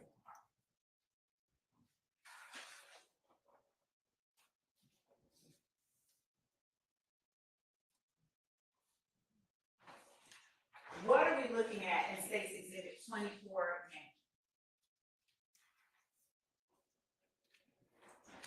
Yankee? We're looking at my son's truck, his car. Is that the rear view of your son's vehicle? Yes, it is. Is that the same vehicle that he was driving when you last saw him on January the 9th, 2015? Yes, it is. And as we look at State's Exhibit 25 Yankee, what are we looking at? We're looking at my son's vehicle.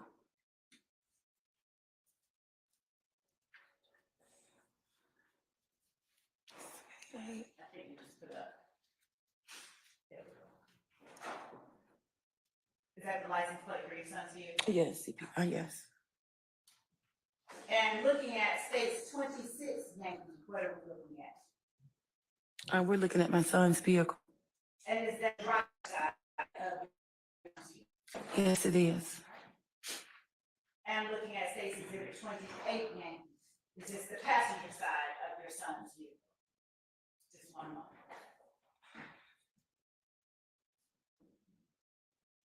Yes, it is. Turning to State's Exhibit 30 Yankee. Is that the front passenger side portion of your son's Chevy Tahoe? Yes, it is. Now, the last time that you saw him, was that front right tire flattened?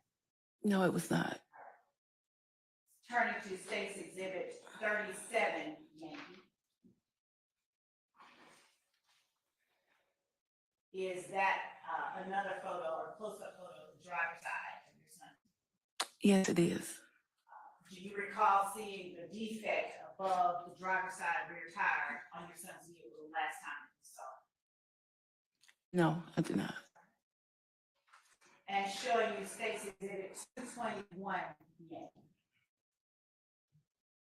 Is that to a driver's side photograph of your son's vehicle? Yes, it is. Do you recall seeing the defects in the locations marked by the yellow and the white placards on your son's vehicle the last time that you saw it? No, I'm not.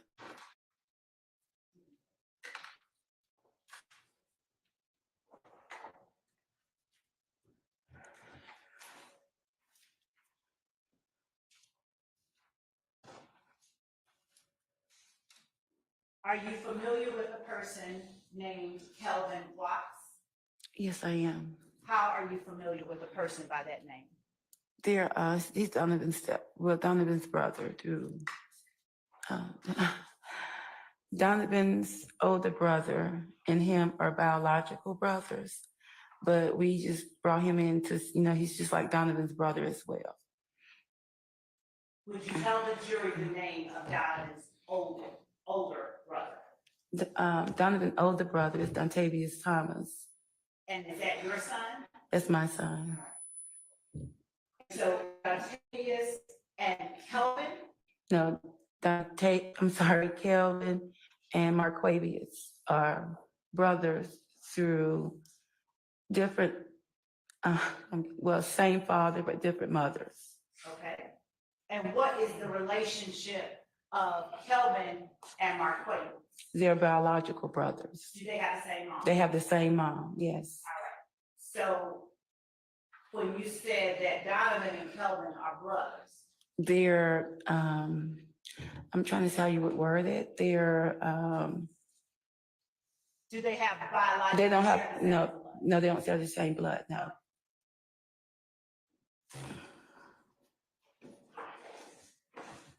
But do their brothers, Donovan's brother, Dontavius, and Kelvin's brother, Marquavius, share the same father?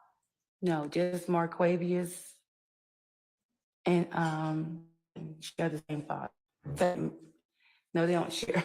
Oh my God, give me a second. Marquavius and Kelvin shares the same mother. And Marquavius and Dontavius. Share the same father. Did Kelvin go by the name Kelvin? Did you call him Kelvin? No, I just called him, Kel. Did you ever know him to be called Shell Kel? No, not me personally, no. Did you see Kelvin Watts at your house? Did he Yes. visit your home? Yeah, he was my home. Yes. And what was the nature of the relationship between him and Donovan? Were they friendly? Were they distant? Or something in between? It was all brotherly when, I'm sorry. Outstanding. I mean, what was it? Foundation. Oh, okay. Yes, I'll ask him questions. Did you ever see your son Donovan interacting with Kelvin? Yes. How often? Often when we were at my house, basically together, it was like, family events, family functions, and he was always there with them. How long have you known Kelvin Watts?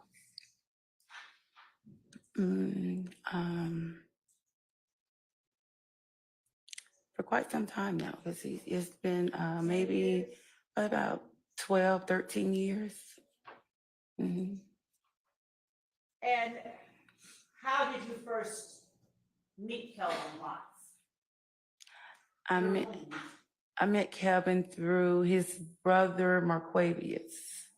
When Marquavius started coming over to my house, we allowed Kelvin to come over as well. And what year approximately did Marquavius start coming over to your house? I would say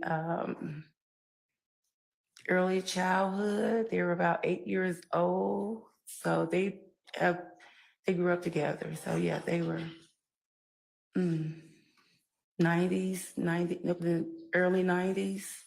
late 90s, somewhere around in there. And during that time, did Donovan grow up with Kelvin as well? Yeah, they all grew up together. So are you able to now tell the jury the nature of the relationship between your son Donovan Thomas and Kelvin Watts? Were they friendly? They're like brothers. What was that? They were like brothers. Okay.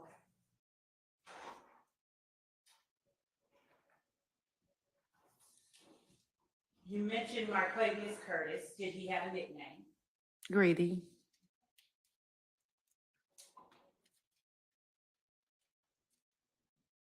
And you said earlier something with respect to Rayshawn Bennett. How often would you say that Rayshawn Bennett has come to your house?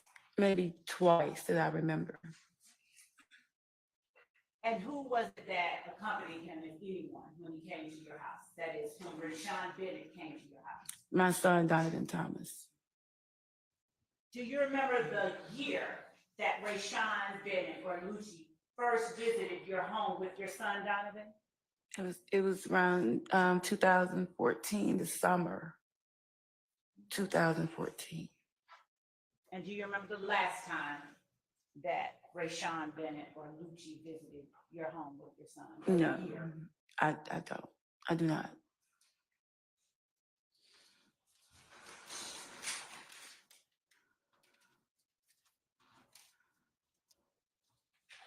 Yes or no, are you familiar with the man, the name Jeffrey Williams? Yes. Has Jeffrey Williams ever come to your home with your son? No.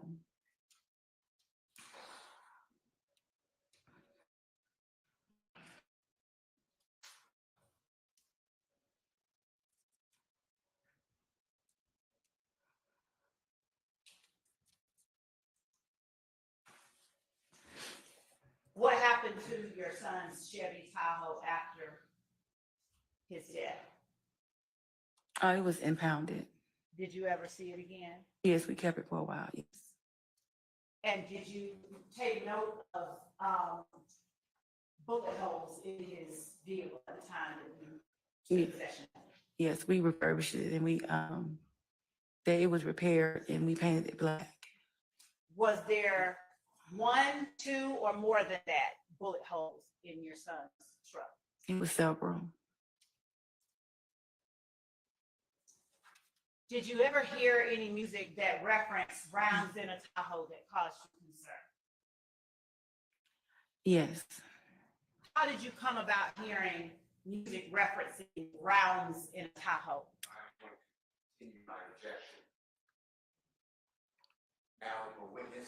I'll sustain the objection. Okay.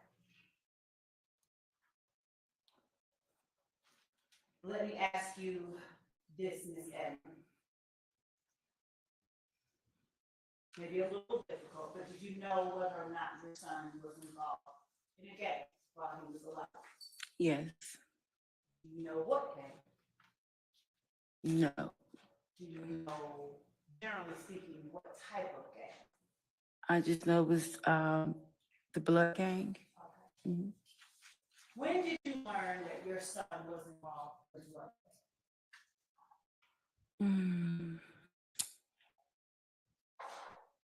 I'm a mother. I just kind of knew something was different, and something came to me, and I asked him. He was open with me, and that's how it went from there. Do you remember around what year that was, or how old he was? Approximately. I do not. Was it before 2015? Yes, it was before 2015. While your son was alive, did you ever see him wearing any articles of clothing with the letters ABG on it? Yes, I did. Did you know what ABG stood for? I did not. Did you have an idea? I asked him. I'm sorry. Basis. Hold on. I'll rephrase it. I'll sustain this one. What did you understand ABG stood for? She said she saw. I'm all the objections on. What did you understand? Hold on, Mr. Matthews. All right, now. What did you understand it to stand for? I was told all about God. Unless you. I'm sorry. No, madam, you cannot testify. And I'm gonna, if the court will allow me to ask a follow-up question, I think it will. May I approach? Unless, I'm gonna instruct the jury to disregard the witness's last statement. You can rephrase, madam. thank you. Did you come to later understand ABG to have a different meaning than what you originally were led to believe? Yes, I did. And whatever you were led to believe it stood for at first, Mhm. where did you get that understanding from? My son, Donovan Thomas, yes. Okay. What about the letters IF? Did you ever see your son wearing any articles of clothing depicting the letters IF? I saw T-shirts that he had made. Okay. And were you given an understanding about what IF stood for as well? You're not offering to shoot. I'll overrule the objection, Mr. Matthews. Overrule Mr. Steele. Were you given an understanding about what IF stood for as well by your son? the form question is proper. You I'll can rephrase it. What did you understand IF to stand for or to mean? If I can make a difference. Did you get a different understanding after your son died? Yes, I did. Do you have an objection, Mr. Sharp? Oh, Her last answer or the witness's last answer? Yes,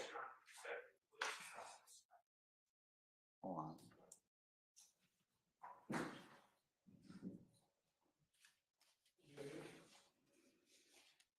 Question was, did you get a different understanding after your son died? Answer, yes, I did. I'm sorry, I meant the question.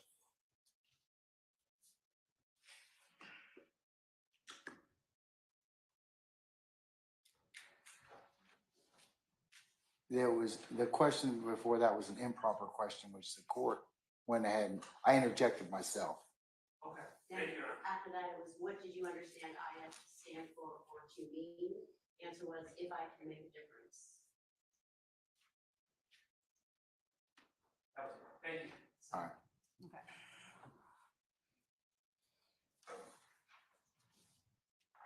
Do you remember the colors of the clothing that your son wore with the letters ABG on it?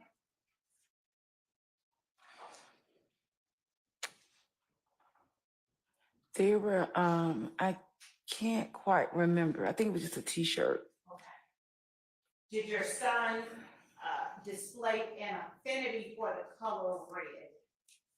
Yes, And did he wear the color red any more frequently than he wore any other colors, or did he just wear them? no, he did not.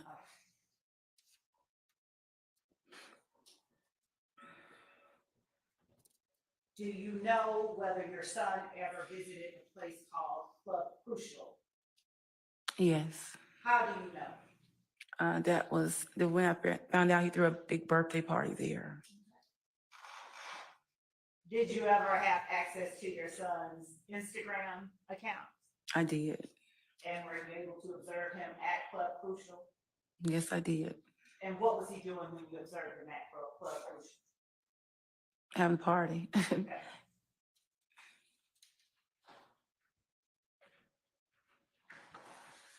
Do you know what status or rank or anything like that your son held in the gang that he was affiliated with? No, I did not. Did you learn anything about that after his passing? Yes, I did.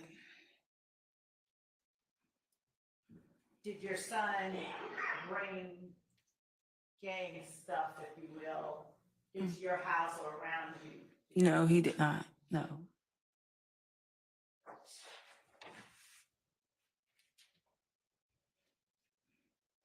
Do you know whether any members of your son's gang attended his funeral? It was people were there. I don't know who, just people. It was a large service, so I'm not for sure of, who was there. How large was the service? It was very large service. Mhm.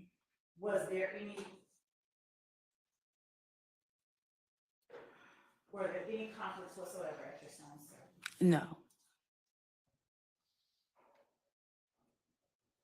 Did your son ever bring anyone to your home by the name of Diamante Kendrick? No, not to my knowledge. Did your son ever bring anyone to your home by the name of Marquez Hewitt? No, not to my knowledge. Did your son ever bring anyone to your home by the name of Marvius Nichols? No, not to my knowledge. Did your son ever bring anyone to your home by the name of Rodelius Ryan? No, not to my knowledge. Did your son ever bring anyone to your home by the name of Shannon Silva? No, not to my knowledge. What about Shannon Jackson? No, not to my knowledge. Did your son ever bring anyone to your home by the name of Kenneth Copeland? No, not to my knowledge. Did your son ever bring anyone to your home by the name of Quindarius Zachary? No, not to my knowledge. Did your son ever bring anyone to your home by the name of Antonio Sledge? No, not to my knowledge. No. Did your son ever bring anyone to your home by the name of Antonio Simon? No, not to my knowledge. Did your son ever bring anyone to your home by the name of police? No, not to my knowledge. Did your son ever bring anyone to your home by the name of Demekion Garland? No, not to my knowledge. Did your son ever bring anyone to your home by the name of Jimmy Winfrey?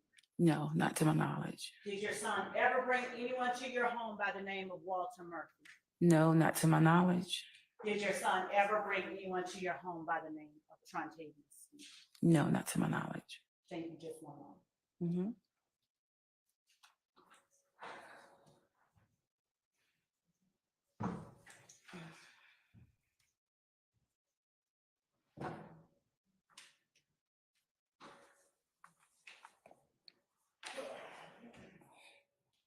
Martinez Arnold, did your son ever bring anyone to your home by the name of Martinez Arnold? No, not to my knowledge. Jaden Mike, No, not to my knowledge. Chief, where is he?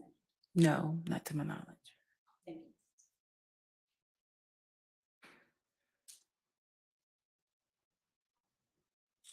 Thank you, that's all that I have. Cross. Anyone? All right, Mr. Sharp.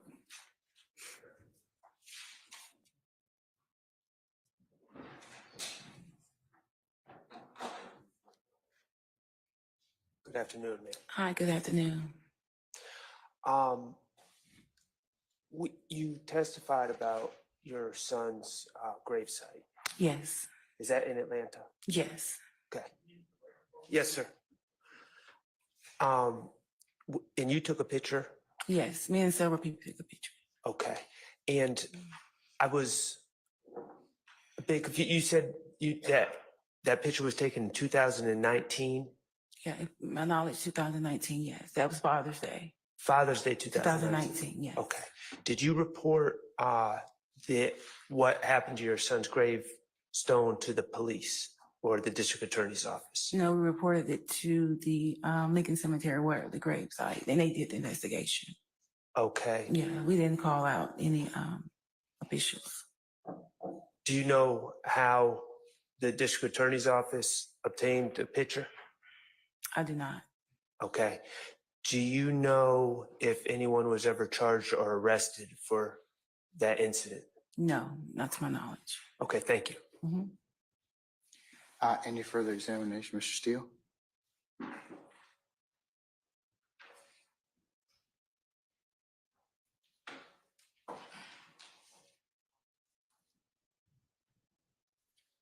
Good afternoon, ma'am. My deepest sympathy. Good afternoon, thank you. I'd like to show you, with the court's permission, Mr. Williams' exhibit number 13. It'll Yes. pop up on a screen next to you. Okay. Your Honor, is that okay? It's already in evidence. Yes, sir.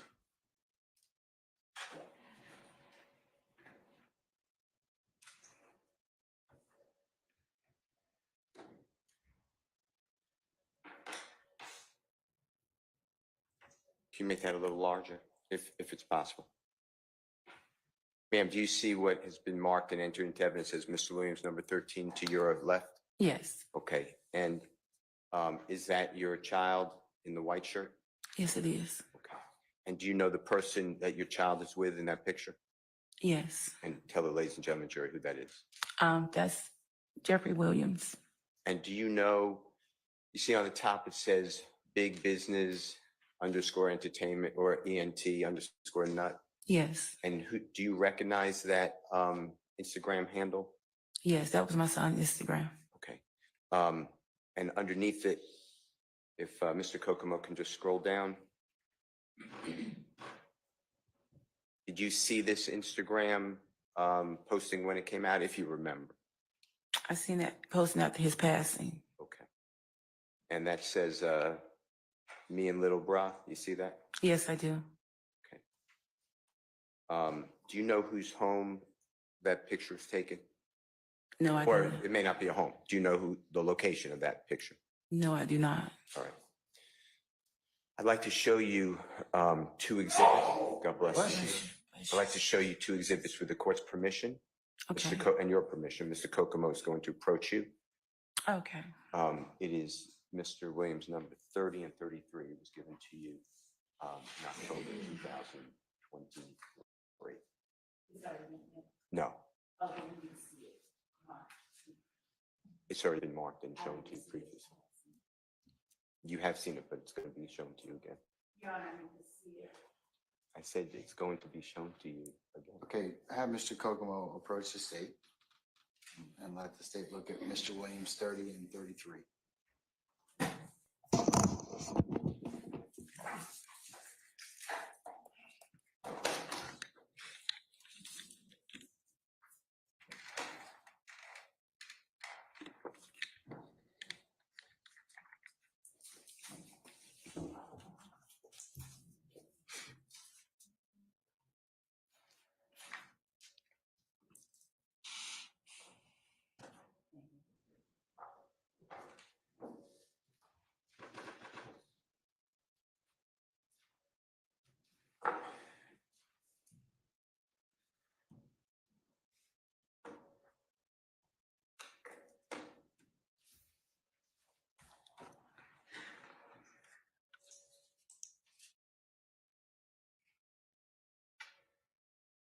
Christian, you have that already marked. And I'm trying to back in.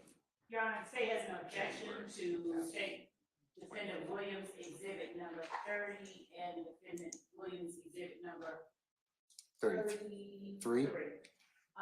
Except with one small exception, and when they approach. Yes.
we'll need to take up something and then we'll call you back. So 10 minutes?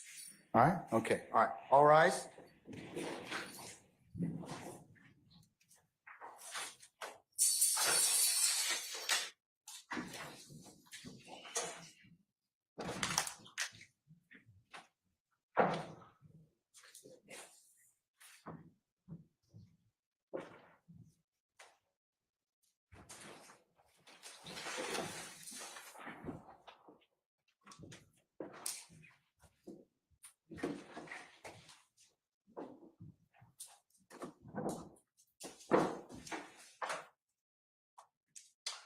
Okay, ladies and gentlemen, our jury's left us. We'll take 10 minutes.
No, we can do it before. Yeah, Mr. Kokomo, redact the first top part of that, please, on 30 and 31. Just underneath posts, and you can do the, whatever that first line is, do all 13 comments, and the 12th of, 12, August of 14. And then with exhibit number 33, same thing, so that you'll have this post and then big biz, store, ENC, store, that, and the bottom is fine. And we don't mind the date either. Yeah, the date on the bottom is fine, the date on the top is what I'm taking out.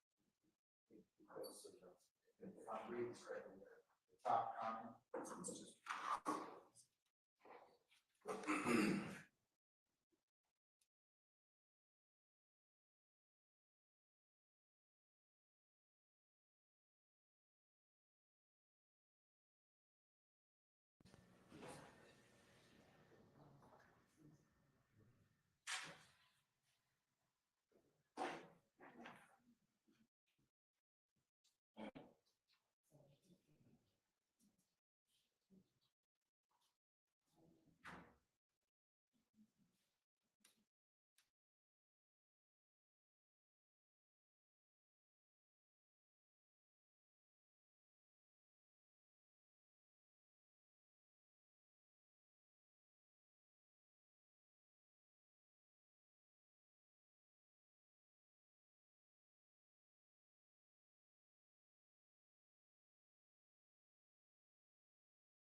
See it, that'd be great. I don't have my laptop.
Judge, we're looking at it and he hasn't taken the top date out. That's the one that the court instructed him to take out.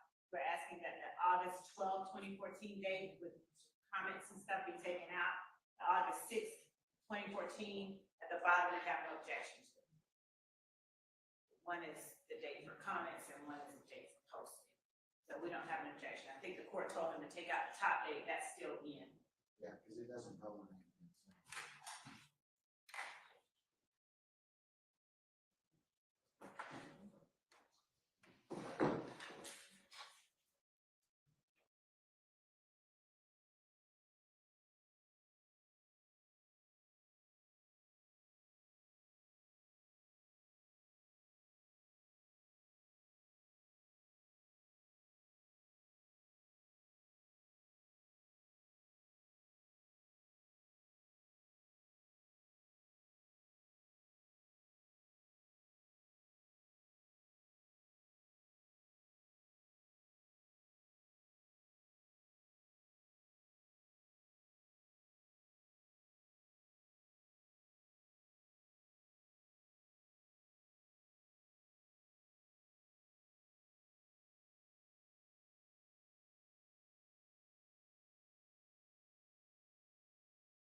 Yes, ma'am, what is it?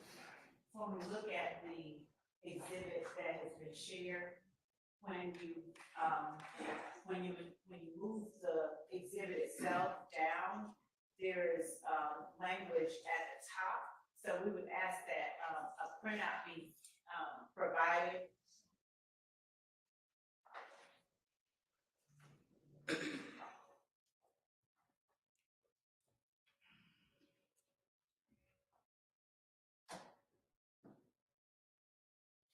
Mr. Seals, you put this little on the last, one you sent just at 3:13 p.m.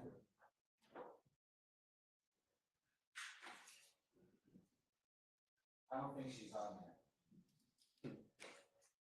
Could you please forward it to her, so she can look at it?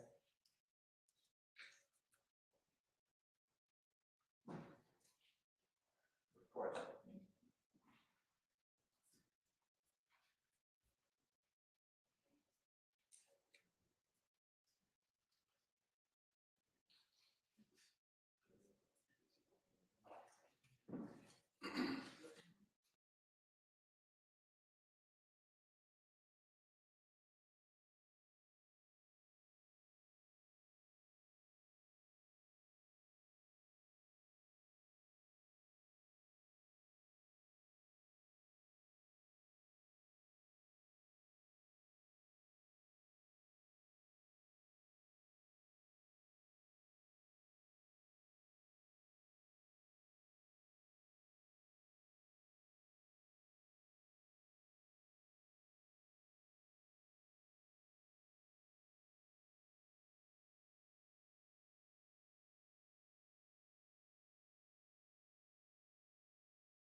Well, it was sent at 3:13, but Mr.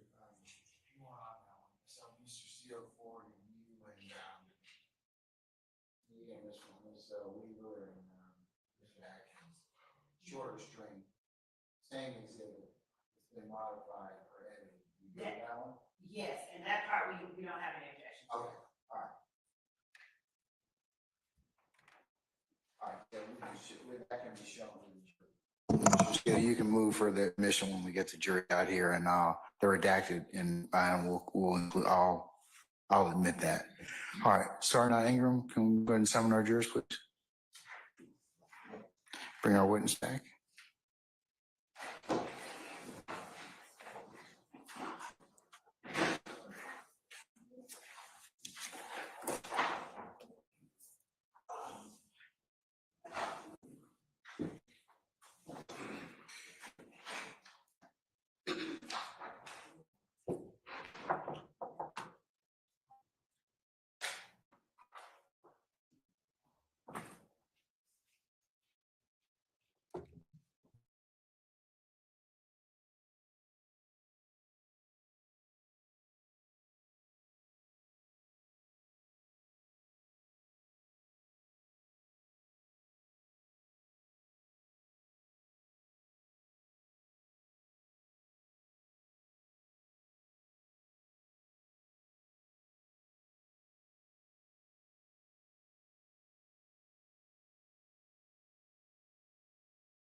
All right, thank you, Sergeant Ingram. All right, Mr. Steele, when you raise, sir.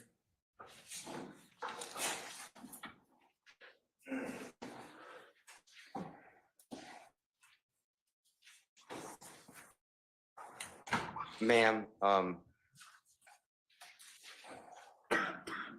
like to show you, or Your Honor, I'll move for the admission of Mr. Williams number 30 as well as 33. Your Honor, I ask that the foundation be established through the witness.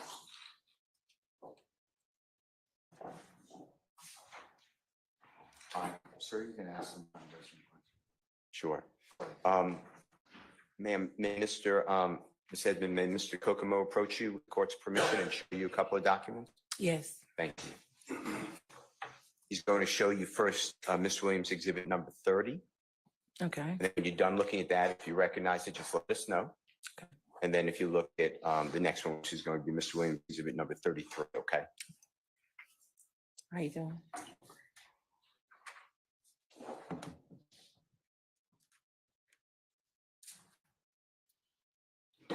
And your question is, are you asking me, do I recognize the pictures? Yes. Yes, that is the question. I mean, yes, I've seen those pictures before. Okay, and that's for both of them, and I'm just formal, so Mr. Williams number 30, and then Mr. Williams number 33, that's what you said, yes, you're familiar with them, you've seen them. Yeah, I've seen them before, yes. Your Honor, now I move for the admission again, Mr. Williams number 30 and 33. Any further objections? No, Your Honor. All right. Subject to the court's earlier ruling, Williams 30 and 33 are admitted. Ma'am, Yes. then they will come up to your left again, okay? Okay, thank you. And this is the first one on the screen you see, it says exhibit 30? Yes. Okay, and if Mr. Cook can just pull this up a little bit. Do you recognize again the big business _entertainment _nut? Yes. And that's your son's Instagram account or Yes. social media account? Yes. All right, and then in this one, do you recognize the picture at the top? Do you know who that young man is?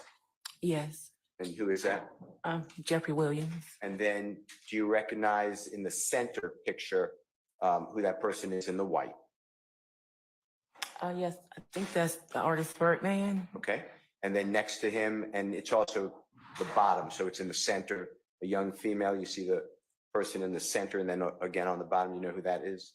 You recognize who that is? I do not. All right, do you see the writings on it where it says presents Rich Gang and YMCMB Flashy Lifestyle Episode 5 featuring Thugger and Paris Hilton? I see it, yes. Okay, and if we go down, is it fair to say that that reflects an August 9th, 2014 posting date or date on the image? Yes. All right, if we can go to Mr. Williams number 33. And then this is number 33 you just saw, and then I'm going to ask Mr. Kokomo to just blow it up. And do you see again and recognize that that's your son's social media account post? Yes. And then this one, the gentleman on the left, do you recognize that photograph? Yes. And who is that? That's Jeffrey Williams. And the gentleman to the right, do you recognize who that is? That's artist Birdman. Okay, and then it says, you see it, YSL Entertainment and Club Crucial present Young Thug Celebrity Birthday Celebration, you see that? Yes, I do. And then underneath it, it's a little distorted, so I don't want to, if you could read it, that's fine, but I don't want to say something. You see what that says underneath? Underneath celebrity birthday celebration? Yeah, can you make that out? No, I can't. All right, and then it says the performer or entertainer Birdman, Yes. and then it's Thursday, August 14th, Thursday, August 14th at Club Crucial, and then it gives the address, fair to say? That's correct. And then at the bottom of your child's posting, you see that August 12th, 2014? Yes. Did you know Jeffrey Williams' birth date is August 16th, 2000? Objection, Your Honor, to facts not in evidence. It has come into evidence already, Your Honor. His date of birth has come into evidence. Any objections, sir? Do you know when Jeffrey Williams' birthday is? I do not. All right, I'd like to show you, with the court's permission, Mr. Williams' exhibit number 222B. It's already in evidence. Your Honor, may I display this again? You may, sir.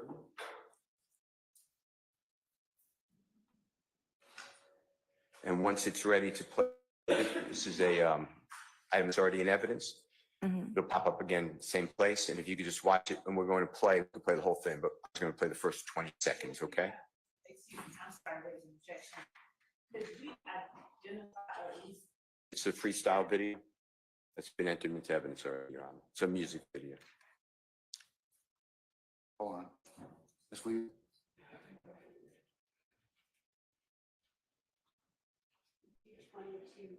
Yep. Yes. Yes, you may publish. Thank you. So ma'am, Yes. and if you need to see the whole thing, just say, hey, I'd like to see more. There's no problem, but I was focused on the first 20 seconds. So I was going to ask Mr. Kochman to stop at that point because the jurors already saw it. If you need to see it, it's no problem, okay? Okay. All right, and here it is. It's to your left again. Yeah. Young dead, nigga. Top flow type shit. Chandeliers with marble floors, boy. My baby mama just put me in child support. Uncle one ain't going to court. Don't care what them white folks say. Do you recognize that gentleman to you in the picture in the white shirt? Yes, it's my son. Okay, and do you know who he's handshaking? Yes, that's the artist Rich Homie Quan. Okay. And then, are you familiar with this song or this video? No, I'm not. Okay. Were you aware, and the jurors already saw it, you aware Jeffrey Williams performs in this video? And if you don't, just say I don't know. Yeah, I see. Yes. Okay, you're aware of that?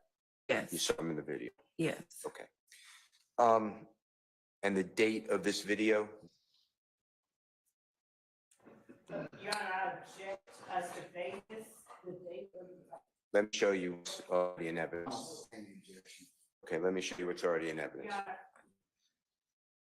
It's in evidence, Your Honor.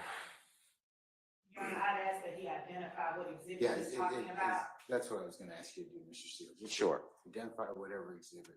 Okay, it's 222B, Mr. Williams.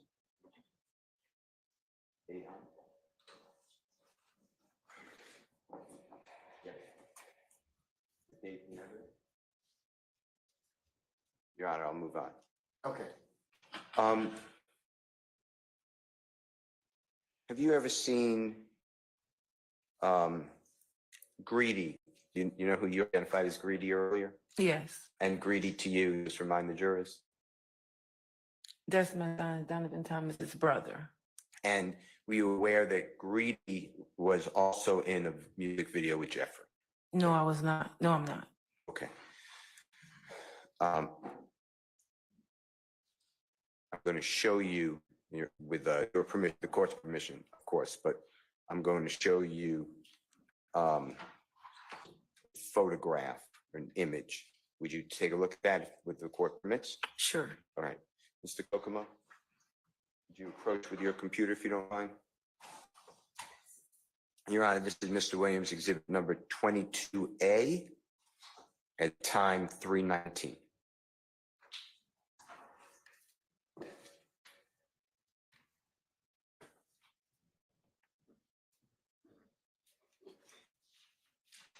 Show it to the state first, okay? Thanks.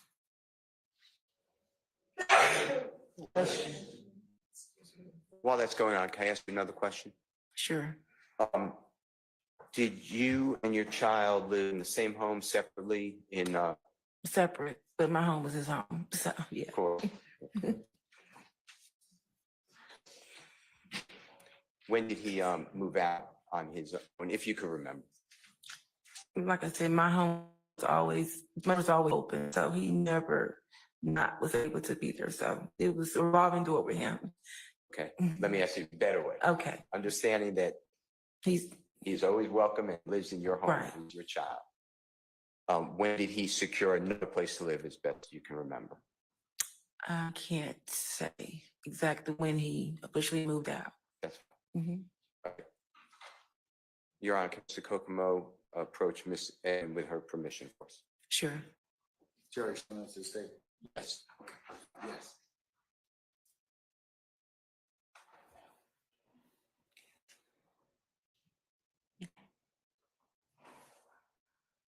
recognize what Mr. Kokomo just showed you, which for the record is Mr. Williams exhibit number 22A, and it's frozen at 319.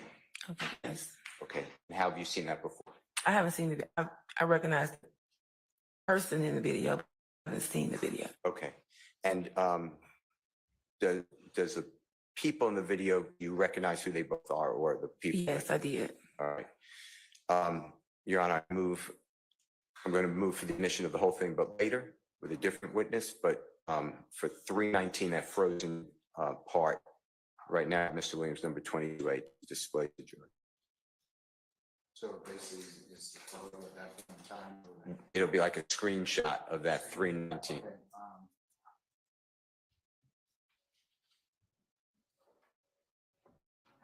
No objection to the screenshot. all right, Mr. Williams, 22A, screenshot is admitted and may be published as you see fit. And can I call that exhibit, Your Honor, 22A screenshot? So that'd be like the name of 22A. I'm just gonna do 22 alpha. Okay, Screenshot. thank you. It's going to come up again on your screen, okay?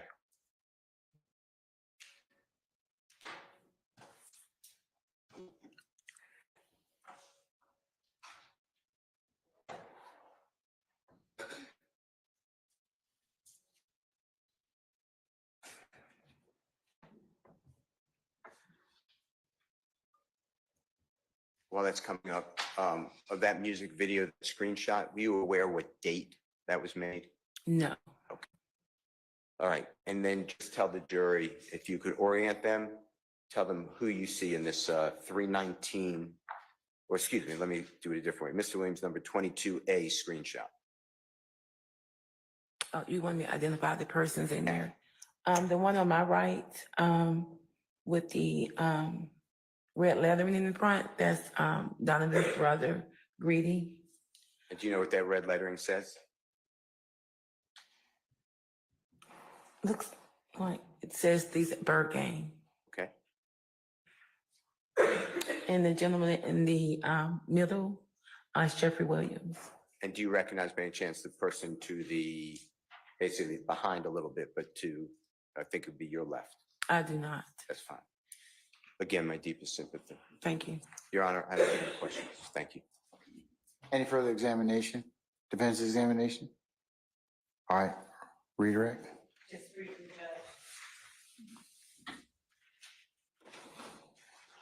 Judge. Ms. Edmond, you were asked by Mr. Steele about some pictures of your son with the defendant, Jeffrey Williams. Did you see defendant Jeffrey Williams at your son's funeral? No, I did not. And you were asked about a video with your son and defendant Jeffrey Williams. Did you see your son with Jeffrey Williams after December of 2014? No, I did not. You were shown a picture of Marquavius Curtis in a screenshot from a video with defendant Jeffrey Williams. Do you know about conflict between Marquavius Curtis and members of a group called YSL after January of 2015? I heard the things that was going on, you know.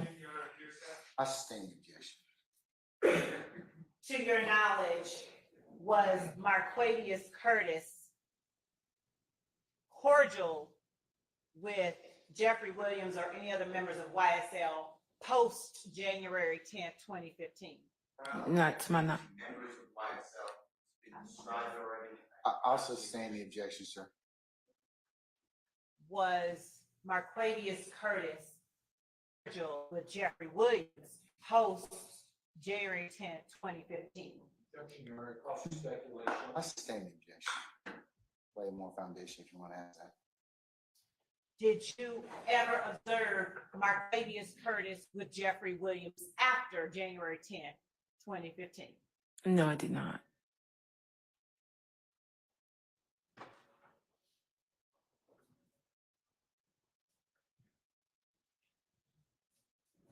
Did you ever observe Marquavius Curtis with Martinez Arnold after January 10th, 2015?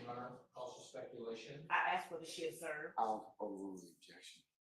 Did you ever observe Marquavius Curtis with Martinez Arnold after January 10th, 2015? No, I did not. Did you ever observe Marquavius Curtis with Diamante Kendrick after January 10th, 2015? No, I did not.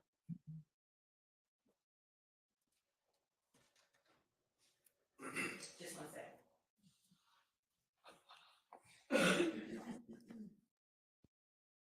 Thank you. Okay. That's all. Okay. Any recross? Counsels for defense. All right.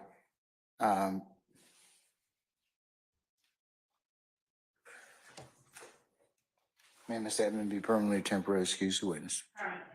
All right, Ms. Edmond, I'm going to permanently excuse your witness. Thank you for being with us today and for your patience. And please don't discuss your testimony with anybody except the attorneys in this case, okay? Thank you. All right, thank you, madam.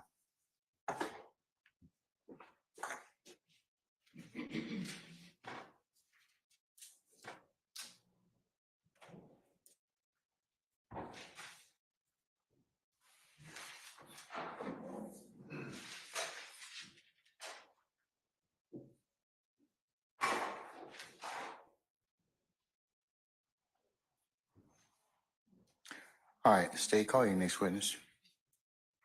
At this time, Your Honor, the state calls for the stand Investigator Darren Smith. All right, summon Investigator Smith, please.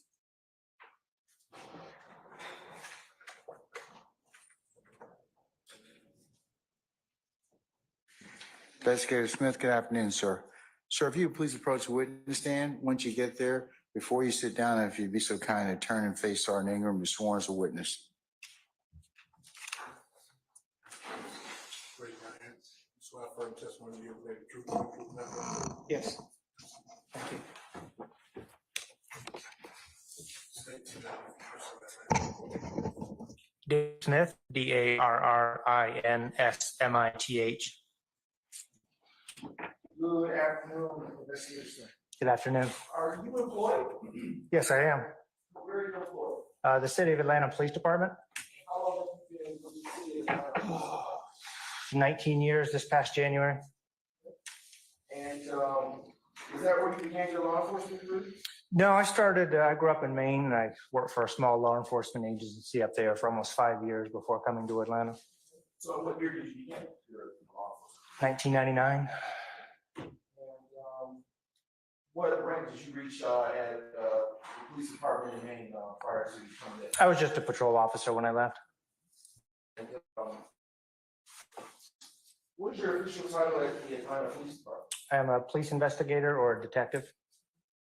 And what are some of your duties and responsibilities in your current role? Currently, I'm assigned to our Office of Professional Standards in our Internal Affairs Unit within the City of Atlanta Police Department. Right now, I investigate any allegations that any citizen may make against an Atlanta police officer during any type of interaction with them. I investigate use of force complaints, officer-involved shootings, in custody deaths that involve Atlanta police officers, and whatever else may come into my desk by my command staff. What roles did you hold at the Atlanta Police Department prior to your current role? Prior to my current role, I spent some time in East Atlanta as a detective after spending 7.5 years in our homicide unit within the City of Atlanta Police Department. Before that, I made detective in 2010. I worked for 2 years again in East Atlanta, which is our Zone 6 precinct, investigating aggravated assaults, robberies, thefts, domestic violence, and so on. And what role did you hold in January of 2015? I was an investigator in the homicide unit. And what were your duties and responsibilities in that role? We would handle all homicides that occurred within the City of Atlanta. We would investigate missing persons, critical missing persons, like a Maddie's call, someone with dementia or Alzheimer's or something to that level. Occasionally, depending on the situation, we would respond to some suicides that weren't, that needed our assistance a little further. They weren't obvious signs of a suicide. Any suspicious deaths that the medical examiner would require our assistance for because they couldn't make an initial determination during autopsy. And some, I don't know, some special cases, I guess, that would fall coming to our investigative based on what our chain of command wished our homicide unit to handle. I heard you say something about dementia. Dementia. Dementia. Yes. All right. But yeah, so Were you post certified in January 2015? yes, I was. And are you post certified now? I am. Do you recall working on January 10th, 2015? Yes, I was. What shift did you work that day? Evening watch for that homicide unit. That particular time was 3 p.m. to 11 p.m. And in the law enforcement community, can you tell the jurors what a watch is? Our watch, at least in the city of Atlanta, is broken up into 3 time areas. We have a morning watch, which is normally the overnight shift, and that usually runs in most precincts from nowadays, it's from 10 p.m. to 7 a.m. with various overlap in patrols. Day watch would be 6 a.m. to 2 to 3 p.m. and then an evening watch would be 2 to 3 p.m. to 11 to midnight, depending on what precinct and what schedule you were working. And on January 10th, 2015, what watch were you working? Evening watch, the 3 p.m. to 11 p.m. for our investigative unit. What's the zone? A zone is a precinct for a generic term. Our city is broken up into 6 precincts or 6 zones, and then the airport is considered a precinct, but it's kind of its own little city down there. So Atlanta runs from the east to the west to the north south with all six precincts. What's a beat? A beat is within the precinct. So we are in zone 5, which is precinct number 5. I believe there's 11 beats in it now. So the city is broken down, your zone is broken down into smaller areas called beats that an officer is assigned to patrol and answer calls for service. And what zone and beat were you assigned to on January 10th, 2015? Well, the homicide unit covers everything in the entire city. We're not assigned any specific beat. We cover the entire city. And do you recall being called out to 330 McDaniel Street Southwest, Atlanta, in relation to a shooting death on January 10th, 2015? I do. And in what county is that address situated? Fulton County. And can you tell the jury what you recall about that particular call? It came in sometime during the evening watch hours. It was in January, so I think it came in probably the second half of our shift, closer to the end of this shift, because I know I was out there pretty late that night. It was down in the southwest area of zone 5, which is the precinct we're in now. Information we have is it was, a shooting.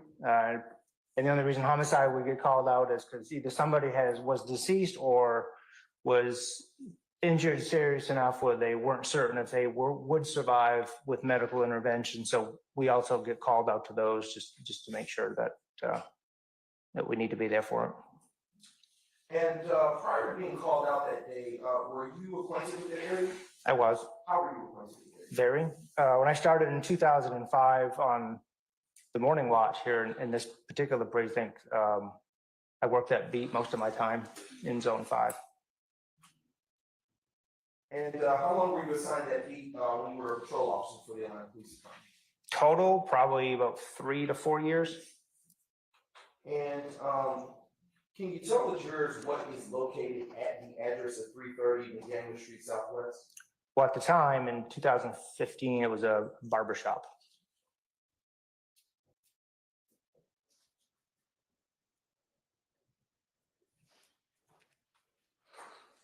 And was it daytime or nighttime when you went out for that call on January 10th, 2015? It was night because it was dark. And can you describe for the jurors what you recall seeing, if anything, upon your arrival to that location? Well, when I first got there, I parked on the, hard to describe, on the west side, there's North Side Drive, and then McDaniel Street runs east and west and intersects with Peter Street. I came in on the Peter Street side and parked on that eastern corner, I guess, and got out and kind of walked into the direction where they had crime scene up, patrol cars were there that had secured the initial incident location. And I just kind of stood there for a minute and just kind of observed and see what's out there before I would even enter that.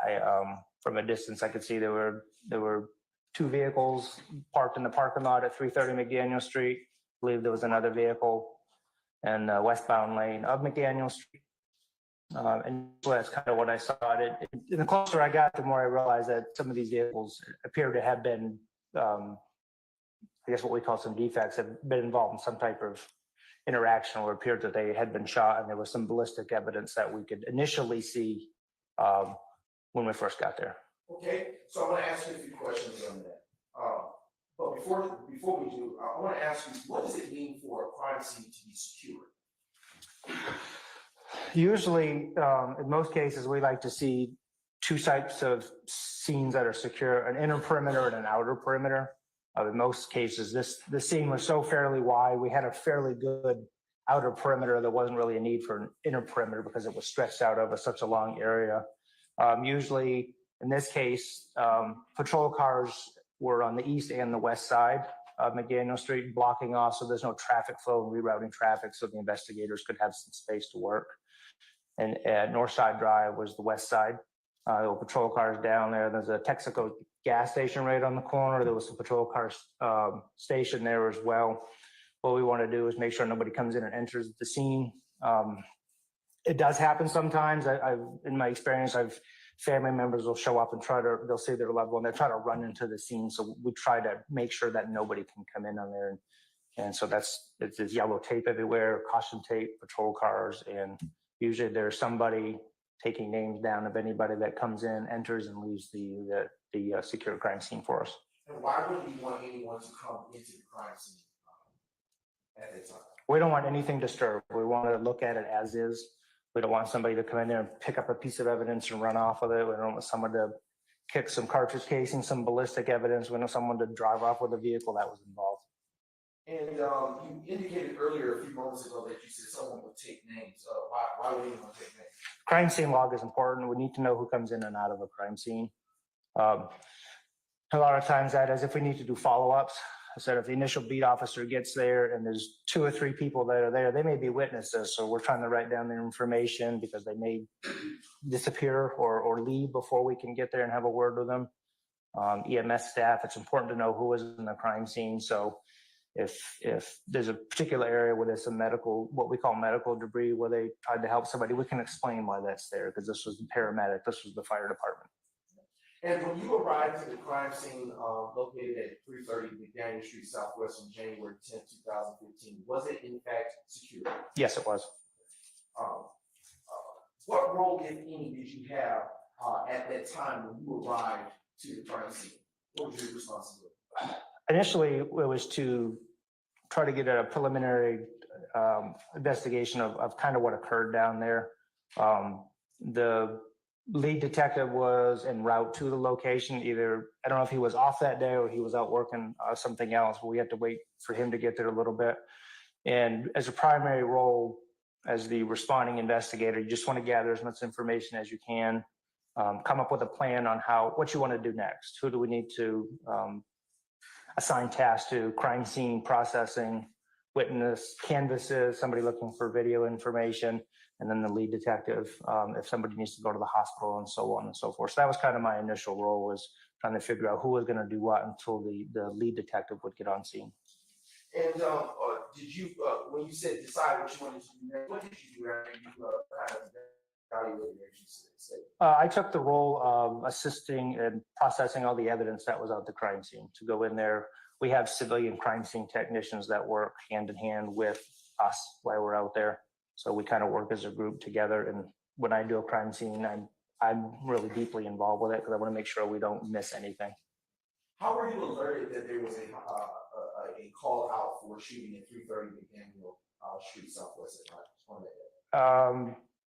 If I had to guess, over the radio, we have handheld radios. They'll raise the homicide unit over our detective dispatch channel. We were notified to go out there. And when you say raise on the radio, what is it? The beat officer will get on a radio channel, and they'll request a homicide unit, and they'll explain what they have, and then they'll request us out to the location. Earlier, you also stated, moments ago, that usually when you're doing the crime scene investigation portion as an investigator, that there's a civilian crime scene tech, officer with you. Was one accompanying you on the evening of January 10th, 2015? Yes. And, do you recall that person's name? Crime scene technician Stewart.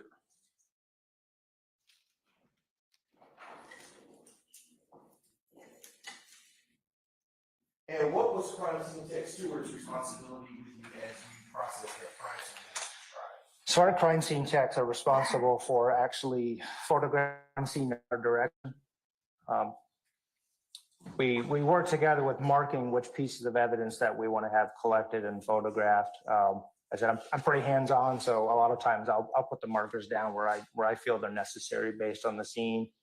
Like I said, they photograph an overall picture of the crime scene before we even start putting any type of evidence markers down. They will actually physically collect the evidence that's there. A lot of times they'll collect it, they'll note it to me, we'll read what it is, we'll note what it is, I'll write it in my crime scene log, and they will make a note of it on the evidence envelope that they collect that evidence into. So we do that from every piece of evidence, and that's how we gather all that information and anything we feel is pertinent. Is it fair to say that you work in tandem with each other every time? Yeah, we're pretty much hooked at the hip when we're out there. At least I am anyways. What time did you go out to the 330 McDaniel Street, Southwest Atlanta location for that call homicide? I don't recall the specific time. I believe it was on the second half of our shift. And at the time you were raised on the radio, as you say, do you know whether someone had died at that point? I don't specifically recall if somebody was officially deceased, or they had been, or at Grady and not expected to survive. But either one would require a homicide response. And why is the homicide unit that is raised before someone is actually in fact dead? Well, because a lot of situations, sometimes if the call may come into the 911 center, it's dispatched to the beat officer to respond. It's also dispatched to EMS services, which is part of Fulton County services. So it's kind of almost like a dual call coming in. And a lot of times, in my experience from homicide cases, sometimes they'll transport, the EMS will transport somebody for whatever reason they feel is necessary. And then sometimes they don't transport somebody because there's obviously a deceased person there. So for whatever instance this was, the individual was transported before the homicide unit got there, and that's why we were notified. When is the homicide unit raised on the radio before someone is known to be deceased? It could happen anytime. Sometimes we'll get the call before it comes in. It depends how the call for service comes into the 911. Sometimes people will say that, hey, there's somebody dead in the street. Sometimes we'll get the notification along with the responding officer. At the time that you responded to the 330 McDaniel Street, Southwest Atlanta, Georgia crime scene location on January 10th, 2015, did you know upon arrival that someone had in fact been shot? Yes. And at the point that you had arrived, did you receive the names? Not initially, I didn't. Did you have any other descriptions or information about the persons involved in that shooting? I didn't have any of that information, no. All right. I want to circle back to something you stated. Earlier, you were indicating that the crime scene tech typically, or at the direction of the crime scene investigator, is collecting physically evidence. Do you recall testifying to that? Yes. What is the process for a collection of evidence? If you could describe it in terms of what happens afterwards. You mean once the evidence is collected or during the collection process? Well, actually both. So just an example, in this case, if there was a specific piece of evidence, in this case, ballistic evidence, we do overall photos, we take measurements, crime scene measurements for approximate distance from how far this piece of evidence is to the location of the other evidence, and other, in this case, vehicles were involved. We'll put a marker, the yellow markers. It'll be any variation of numbers. In this case, I think we had 67, 68 plus evidence markers. We'll put that evidence marker next to the piece of evidence we're collecting, and then we'll take additional overall photos with the evidence markers in there because it's easier to see the evidence. as it's laid out as a whole. So once that's all collected, once the measurements are done, the crime scene tech will normally collect the evidence, put it in an evidence envelope. They'll mark on the evidence envelope, particularly with cartridge cases. Sometimes we can read the back of the cartridge case to see what caliber it is, what make it is. Me specifically, one of us are reading it off, and in this case, I think she was reading it off. I would write down the caliber and the make of the cartridge, cartridge case, if we were able to see that. They'll package the evidence up, each evidence individually. And then from there, once the scene is all done, they go back and they complete their evidence gathering and collection, and they note what they did and their progress from there. And then that gets put into our evidence from property control unit. And is it fair to say that the crime scene tech works under your direction at a crime scene? They do when I'm out there, yes. Okay. And what does it exactly mean to work under your direction as a crime scene investigator? Actually, under my direction is probably a rougher. We work as a team. We're out there getting everything done. So we'll actually talk to each other a lot and then say, hey, this is how we want to start this crime scene. This is the direction we want to, the flow of how we want to process this crime scene. And we'll discuss what pieces of evidence we want to gather. In most cases, if I'm out there, I'll put the evidence markers down where I want them to be. And then we're on the same page. We'll also note that, she'll note what I note, and we work together through it to make sure we don't miss something, because there's two sets of eyes out there. I may not see a piece of evidence and she may find it in this case or any case, and so on and so forth. Okay. On the day of January 10th, 2015, the crime scene tech steward work under your direction? Yes. Okay. Earlier you stated, you talked about the flow of the crime scene. What did you mean when you stated? Well, you kind of want to be somewhat organized. You just don't want to go out there and throw a bunch of markers down and hope you catch everything. You got one chance to get it, one chance only. So you got to get everything that you could possibly find on a crime scene, because once you release the crime scene, it's going to be hard to say that this piece of evidence came from this area if it isn't collected that night. So you got to be methodical. You got to take your time and try not to overlook anything. You said release the crime scene. What do you mean by that? When a crime scene is done, in this case, that we have a street blocked off. So once we feel everything is processed, photographs are collected. In this case, I think there was some vehicles involved that they're properly taken care of. Once we feel we've gathered all the evidence, we open the street back up for pedestrian flow, for traffic flow, for people to go on their lives, I guess. For the crime scene that you visited at 330 Meghann Street on January 10th, 2015, about how long did it take to process that crime? I know I worked late that night into the morning. Could have been upwards of 3 to 4 hours, maybe. And as you begin to process the crime scene, as you have explained so far, how do you pick where to start? Sometimes it's difficult when there's a lot of physical evidence to pick up. You're either going to start at, in this case, we're between Peter Street and Northside Drive on McDaniel Street. We have a decision to make of not necessarily where it began or where it ended, but this is, we just decided that the bulk of the evidence was in the parking lot or right out in front of the barber shop. So we decided, and there wasn't much beyond that. So we decided to start at Northside and McDaniel and work our way east towards Peter Street, which is where the barber shop was. Not a whole lot happened beyond the barber shop. So we figured one of two things. It either started at this end or it ended on that end. And when you say the bulk of the evidence was at the barber shop, what do you mean? Most of the evidence we collected in the vehicles we involved was almost right in front of the barber shop on McDaniel Street.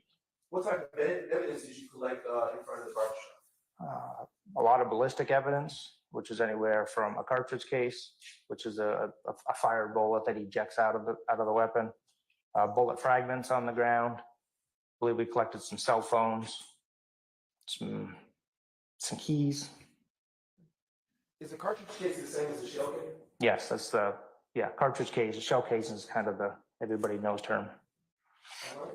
And earlier you indicated that when you arrived to a crime scene, photo of this type, photos are typically taken. Were photos taken in this particular, at this particular crime scene? Yes. All right. I am now showing defense counsel what has been previously marked as State's Exhibits 5 Yankee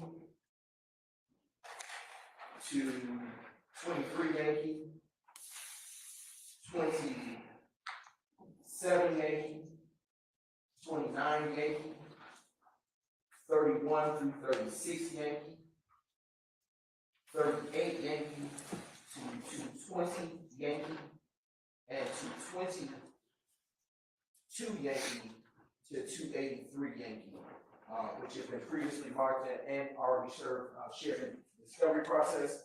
And Your Honor, for convenience sake, I am sharing a distilled PowerPoint containing these same exhibits during defense counsel.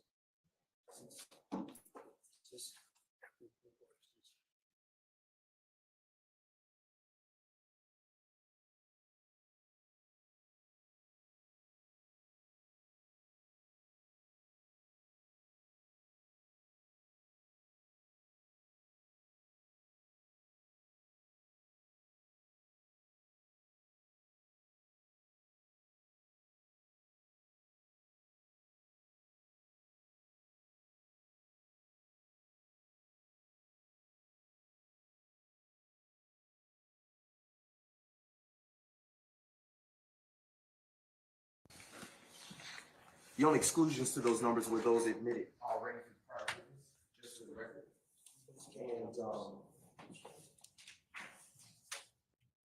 And just a brief note, Your Honor. Yes, sir.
Smith, have you had a chance to review those previously today, previous to court, coming in court testified at?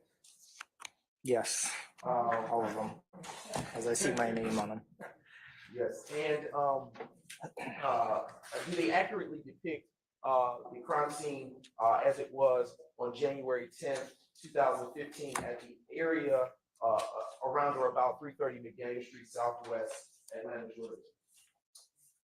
Just trying to go through a few of them.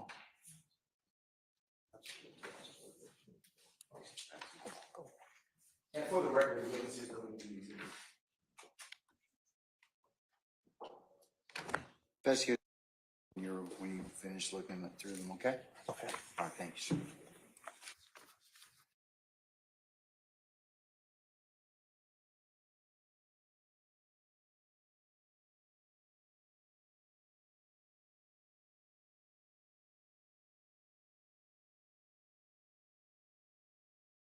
That's all right. It is a little, as you can tell.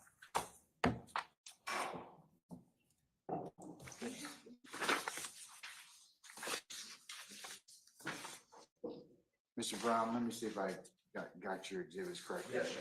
Is it 5 Yankee to 23 Yankee? Yes. It's 27 Yankee to 29 Yankee? Yes, 27 Yankee. To 20 to 29 Yankee? Well, 28 Yankee is already admitted, so All right. 27 to 29. 31 Yankee to 36 Yankee? Yes, Your Honor. 38 Yankee to 220 Yankee? Yes. And then 222 Yankee, did you say 283 Yankee? Yes, Your Honor, that should be good. All right.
Have already been provided previously last night in the discovery process.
All right. Investigator Smith, have you had a chance to review the photos that were placed in front of you? Yes. And do they accurately depict the crime scene at 330 McDaniel Street Southwest as it was on January 10, 2015? Yes. And have those photos been altered in any way? Not that I see. And Your Honor, now the state now moves to admit state's exhibits 5 Yankee to 23 Yankee, 27 Yankee, 29 Yankee, 31 Yankee through 36 Yankee, 38 Yankee to 220 Yankee, 222 Yankee to 283 Yankee into evidence at this time and subject to your rule, request permission to publish. All right. Any objection to states 5 Yankee to 23 Yankee? All right, hearing none, 5 Yankee to 23 Yankee are admitted and may be published as you see fit. Thank you. Any objection to states 27 Yankee or 29 Yankee? All right, hearing none, they are admitted and may be published as you see fit. All right, states 31 Yankee to 36 Yankee, any objection? All right, hearing none, they are admitted and may be published as you see fit. States 38 Yankee to 220 Yankee, any objections? All right, hearing none. All right, hearing none, they are admitted and can be published as you see fit. And then how about states 222 Yankee to 283 Yankee? All right, hearing no objection. All right, thank you, Mr. Steele. I'm hearing no objection. The states 220 Yankee to 283 Yankee are admitted and may be published as you see fit. And prior to publishing anything, I just want to add these to your already large stack of photos, which have been previously admitted. And just for the purpose of the record, I will say, Your Honor, I just handed the witness 24 Yankee, 25 Yankee, 26 Yankee, 28 Yankee, 30 Yankee, 221 Yankee, which have already been previously admitted. All right, sir. Investigator Smith, prior to publishing any photos, I want to ask you a few questions with respect to the photograph. Why do you all take so many photos? So I don't want to miss anything. You don't want to just take one photo and hope it's going to be the perfect photo that you're looking for. It may be blurry. So, and Stuart likes to take a lot of photos, which I think is awesome because I'd let her take all the photos she wants. You just never know. I mean, just personally, when you just don't know what it's going to come out as. So a lot of times you may take duplicate photos of the same piece of evidence, and you know, you're taking it and you look at the photo and it looks okay, but then when you go look at it, it's like, ooh, what are we looking at? So the more photos, the better.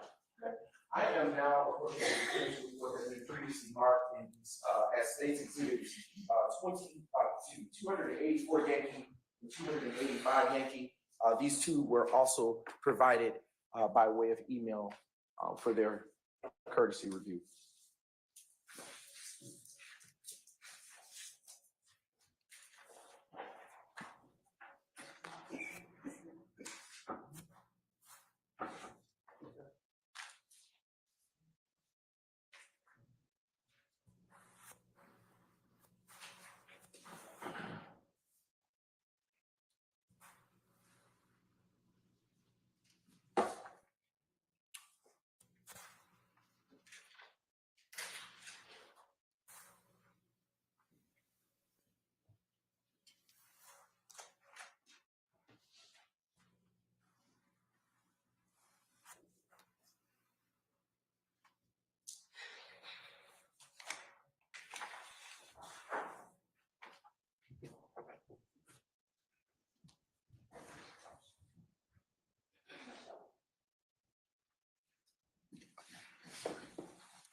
States 280, I will now reclaim for the record states 284 Yankee and 285 Yankee. And I've approached the witness with the same.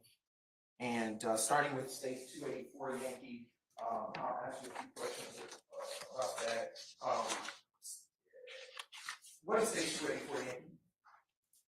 That is my crime scene diagram and I guess ledger.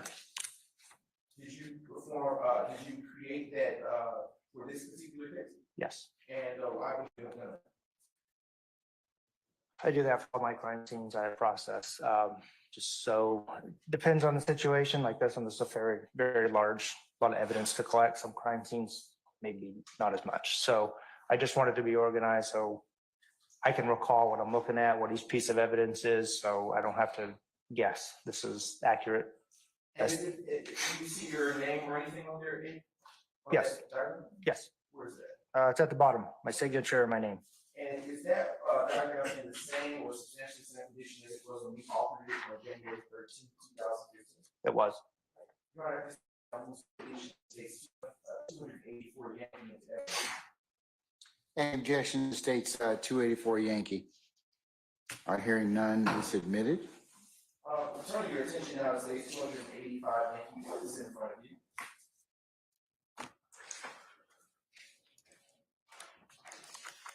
This would be a report from the crime scene tech Stewart.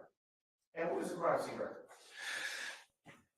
Every time a crime scene technician goes out to process a crime scene or anytime they're called, then they get called for anything in our city, from a burglary to a robbery to a theft, serious injury accidents. Unfortunately, one patrol car runs into another. They come out for that. They document everything. And at the time, this is the reporting system that they use to enter the evidence that was collected in the call that they responded to log the photos, to log the evidence, to log everything that they did. It's a lot like a police report, but it's a report for crime scene technicians to complete. And was the crime scene record, well, let me ask this question. Are crime scene records kept for every set of photos taken in the direction of a crime scene investigator such as yourself? They should be, yes. And are crime scene records kept in the normal course for AP for crime scenes we described so far? Yes. And are crime scene records made at or near the time that crime scene photos are taken, as in this particular case? Yes. And are you familiar with the means by which crime scene records are kept at AP? Well, there's two systems, the old system, which is this one, and then we have a newer system. So they're kept electronically in this case. Okay. How were they kept in the old system? Well, they're all electronically. It's just a different program that we're using. We've changed reporting systems on how evidence gets put in. This was an old system compared to the new system. Okay. And does the state's exhibit 285 Yankee accurately describe the photos that were taken by yourself and Investigator Stewart on January 10th, 2015 at the crime scene of 330 McDaniel Street, Southwest Atlanta, Georgia? Yes, it does. And Your Honor, at this time, the state now moves to admit state's exhibit 285 Yankee into evidence, and subject to your rule of commission of publishing. Any objection to states 285 Yankee? Yes, Your Honor. Basis. Hearsay, there's a narrative report included in 285 from a non-testifying witness, and I don't believe that should be admitted. I believe it's the third to the last page. I'm sorry, it's the what? Third to the last page. Okay, all right. Can you give me a second? Let me look at it first.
Oh, come on up.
things. So why don't we, to include take a comfort break for some of us. So if you could step to your headquarters, jury deliberation room, let's just be in recess for about 10 minutes or thereabouts, and then we'll see where the day leads us at that point, okay? All right, all rise.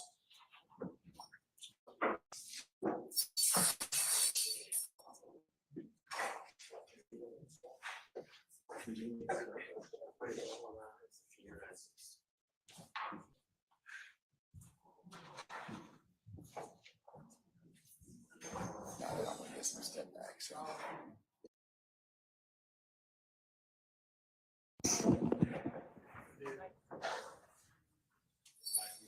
Yes, sir, you certainly may.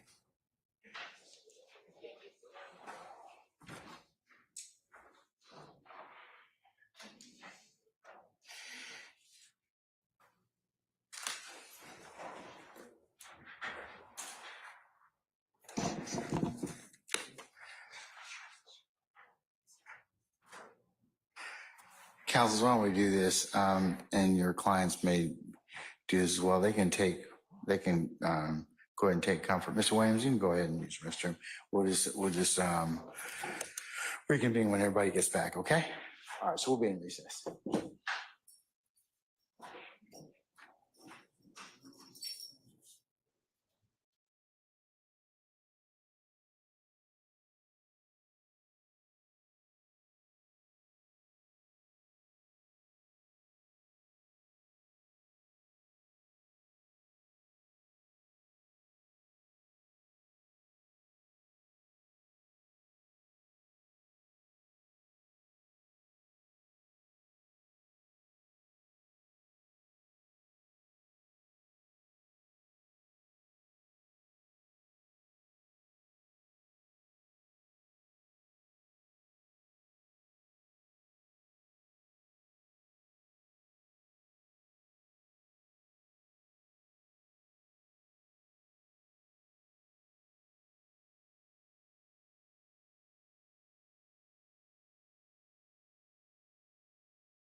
You present, sir?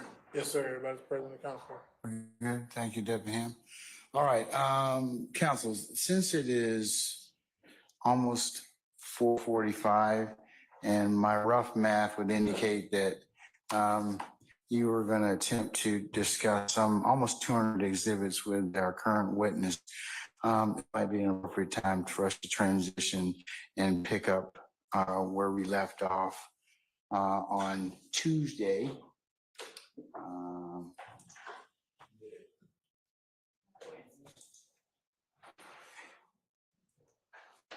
Tuesday, the 28th of May.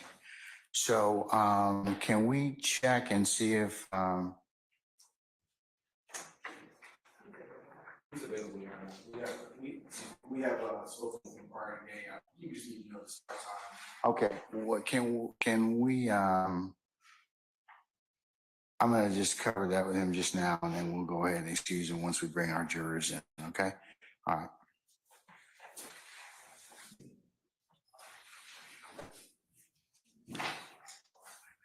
Investigator Smith, come on.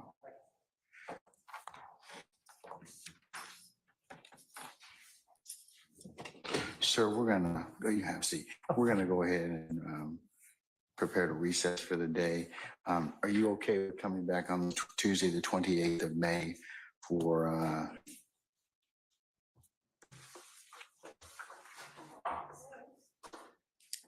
need to be here by 9:30? Does that work for you? I can as long as I'm done that day because I am on a flight the next day. So I can What do time is your flight the next day? it's at 5, but I got errands to do in the morning. Understand. Okay. All right. But I certainly can do the 28th. All right. Okay.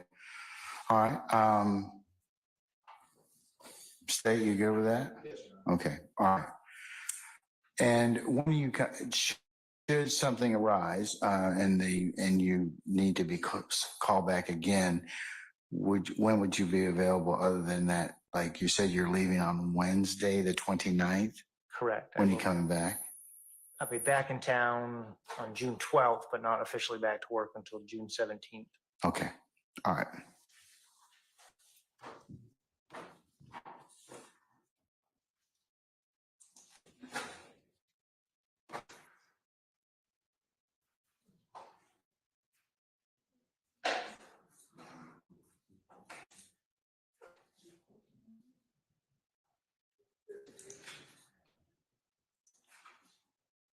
All right.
All right, okay. All right, sir. Thank you for letting us know. All right, Sergeant Ingram, can you go ahead and summon our jurors, please?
All right, ladies and gentlemen, please be seated.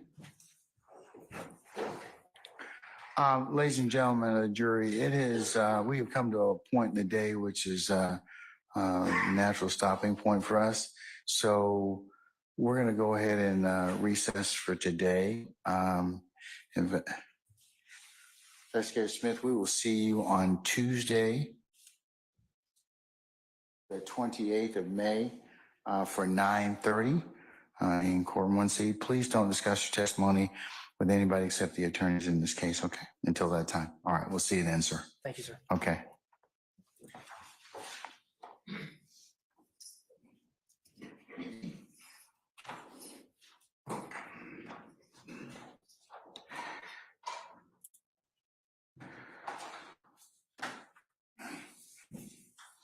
All right, ladies and gentlemen, before I excuse you for the remainder of the week, for administrative days as well as for Monday, which is Memorial Day, remembrance. Do you have any ministerial inquiry of me? Anyone? Okay, all right. Let's go through our admonitions and advisements. Leave your notepads in the basket. Please don't discuss anything that we have covered in ones and twos or small groups, or as you go to travel back to your homes, or you sit back in there in the jury deliberation room. Remember, as I mentioned earlier, it will be impermissible for you to discuss this case, recap testimony amongst yourselves, and otherwise compare notes of things that you've taken thus far. I have not instructed you on how to do that as of yet. It is not the proper time and place. I will instruct you later on and give you the methodology of how you're supposed to do that. But right now, it would be a violation for you to do that. So please don't sit back there and go, hey, what do you think about such and such? Or what do you think about what we heard today, or anything such as that? Related to conversations, also remember it would be a violation for you to discuss anything that you've learned in the four walls of this courtroom with your significant others, friends, well-wishers, or other interested parties. And remember, if anyone should inquire of you, reach out to you, contact you by any method, means of communication, your duty is to let Sergeant Ingram and myself know immediately. Remember, don't go to any third-party sites to otherwise recap testimony of this particular trial, or for comments or to otherwise aid in your understanding. Remember, you can only consider what's lawfully presented within the four walls of this courtroom. And remember, please do not listen to news accounts, written or in any print media and any other media sites, as you cannot consider anything but that's been presented in the four walls of this courtroom. Remember not to go by and visit any of the scenes that may have been depicted through any of the testimony or any diagrams that you may have been shown or admitted into evidence at this point in time. So, and lastly, ladies and gentlemen, thank you for your patience that you've given us and will continue to give us. And unless you have any other inquiry of me, we'll go ahead and recess you until Tuesday. That's the Tuesday after Memorial Day. And we'll come at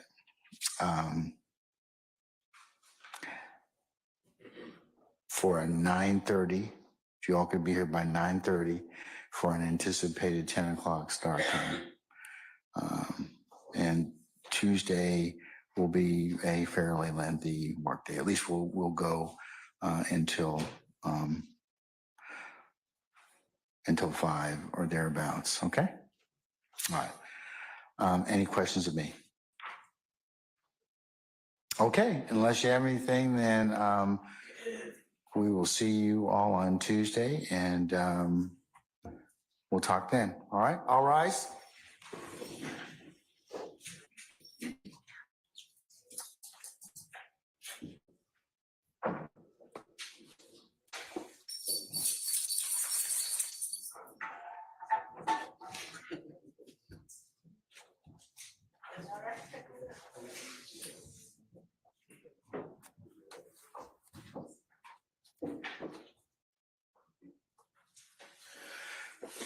All right, ladies and gentlemen, please be seated. Our jury has left us.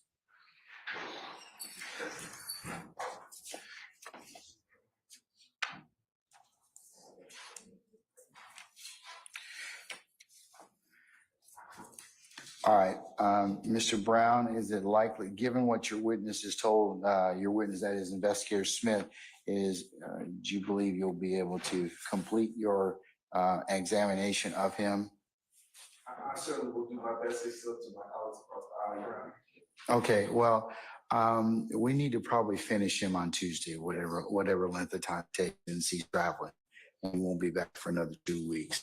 So that's my directive to you. So be prepared, maybe a long day. Okay, all right. Let's go back to State's 285 Yankee. I have taken a look at, and Mr. Sharp, you pointed out to my attention the third last page. It's a multiple page document. The last third page in that particular series, it has a narrative. It appears that the narrative was in fact authored by Investigator Smith. State, I'm inclined to exclude it, just for the purposes of this particular report. However, what is in the narrative, he can certainly testify to throughout his testimony and the photographs. I'm sure that you're probably going to show the jury. Yes, So most of the stuff in here, predicate can be discussed. to be sure, would it be admissible excluding that particular page that you just referenced? That's the only thing that Mr. Shard has objected to as of yet. I still haven't heard from Mr. Steele yet, but Mr. Shard, is that your objection as to the third last page? It is, Your Honor. That was my original objection. My colleagues. Okay, I'm going to take yours right now, Okay. and I'm going to go to another examiner in just a second. I will direct the state to remove this particular page from this exhibit. Do you have any other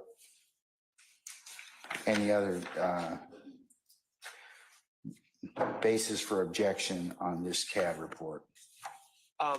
Your Honor, I believe that the other pages are descriptions of work done by, I believe it would be Crime Scene Tech Stewart. They're photo descriptions, yes. And I do not believe those would be classified as police report, would not be admissible as business record exception.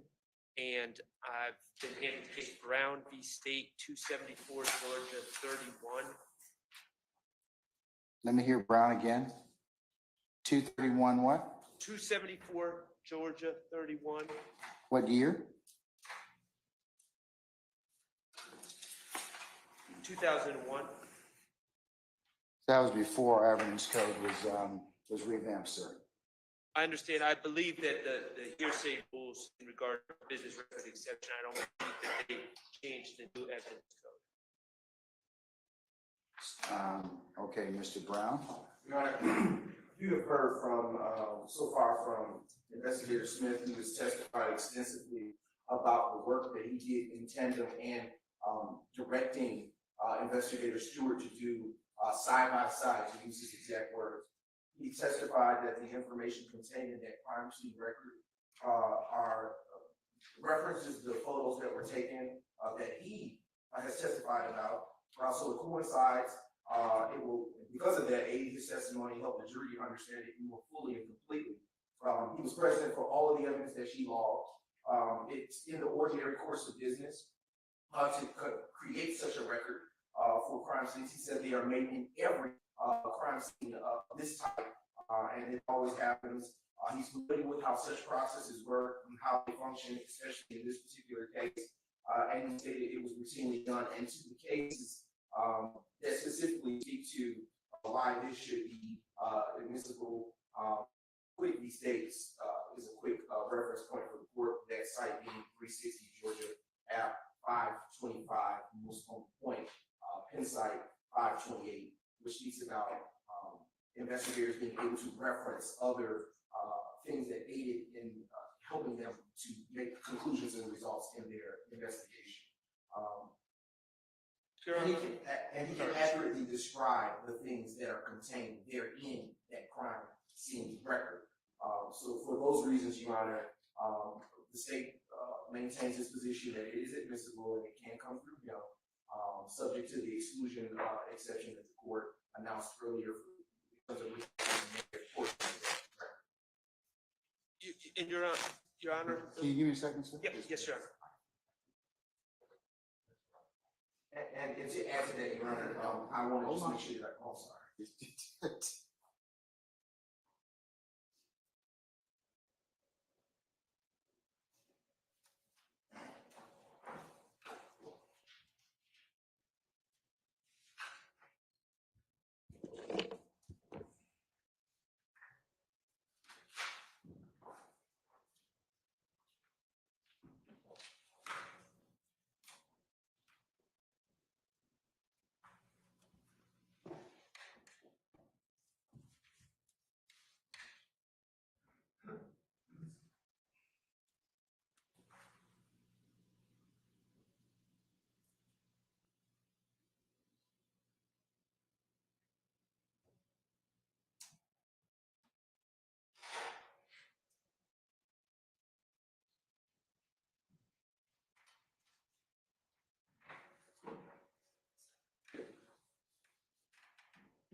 Okay, Mr.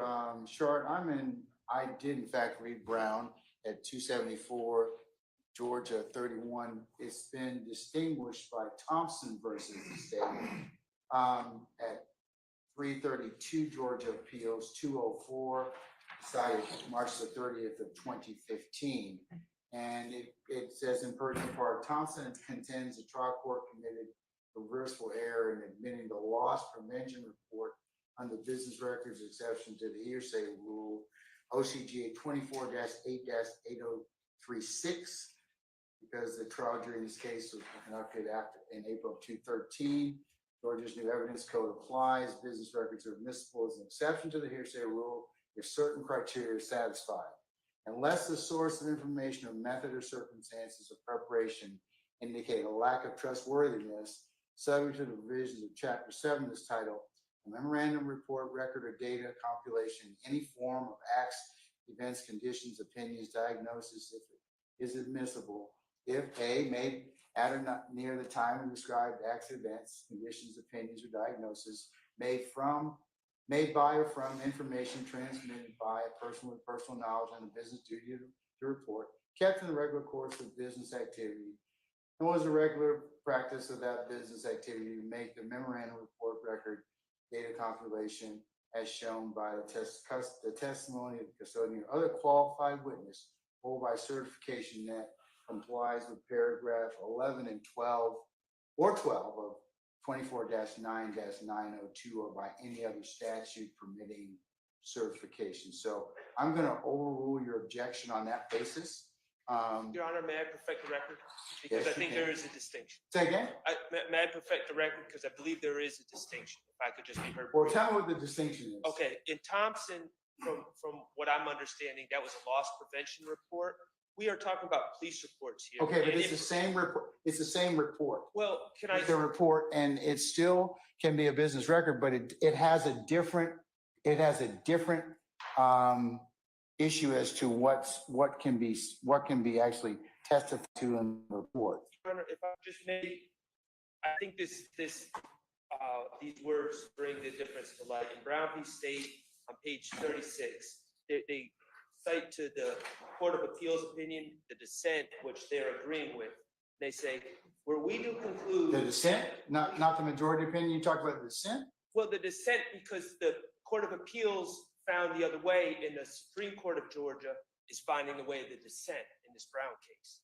And they say, were we to conclude that the police report narrative in this case were admissible, serious public policy implications would result. As noted in the dissent to the majority of the Court of Appeals in this case, if the majority is correct on this point, a major alteration in the administration of our system of criminal prosecutions may result. because almost all prosecutions are based on incidents in which there are witness statements are taken, and those, along with the police officer statements, are made part of some police agency's reporting system. It is reasonable to expect that in the future, it might be the rare case in which the witnesses actually come to court and testify. So what they're saying in Brown is if we just let in police reports under the business record exception, we don't even need live witnesses anymore for trials. Why would you? You can just put in the reports as business record exceptions, as an exception to the hearsay rule, and we would do away with all the necessities of a criminal trial, including live witnesses. And that's all I'm saying with crime scene tech Stewart is, sure, the state can bring in these, photos and the documentation, but crime scene tech Stewart should be providing the live testimony for that, not some police report that was created in the Brown case. And I just think it's another or witnesses. It can be the crime scene tech and or the detective that did, in this particular circumstance, who authorized all the photos to be taken at his direction. Right, but we're just admitting a document. He's going to testify to it, I assume. Is that correct? Yeah, so he's going to give live testimony about those particular entries into that report. So then I would say we don't need a document. And you would say it's probably cumulative, right? Yes. Okay, I'm still going to overrule your objection, okay? All right, Mr. Harvey. Yes, sir. I just want to follow up on that, Judge. If you look at 8036,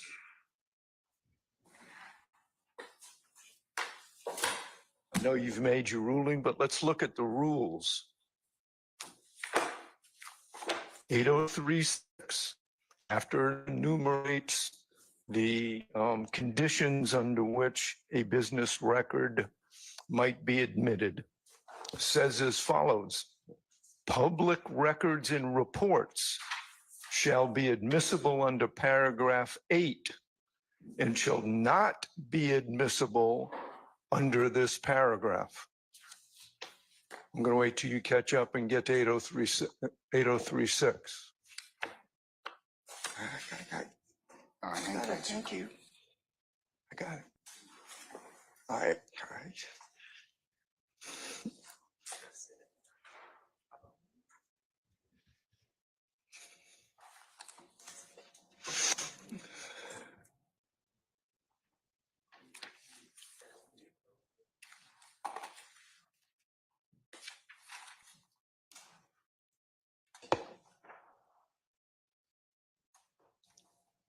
You with me? Not yet. Okay. Not yet, sir. Not yet. Hold on.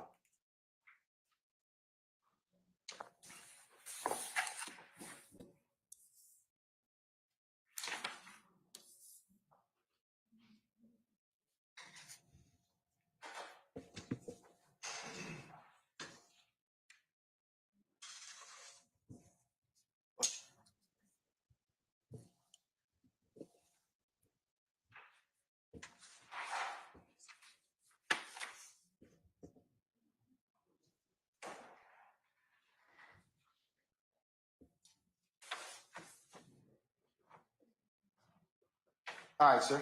I see 8036. Okay. And which section you invite my attention to?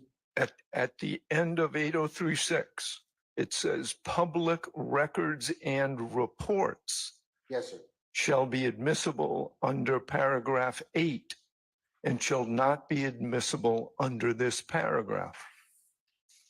Paragraph 8, capital Bravo,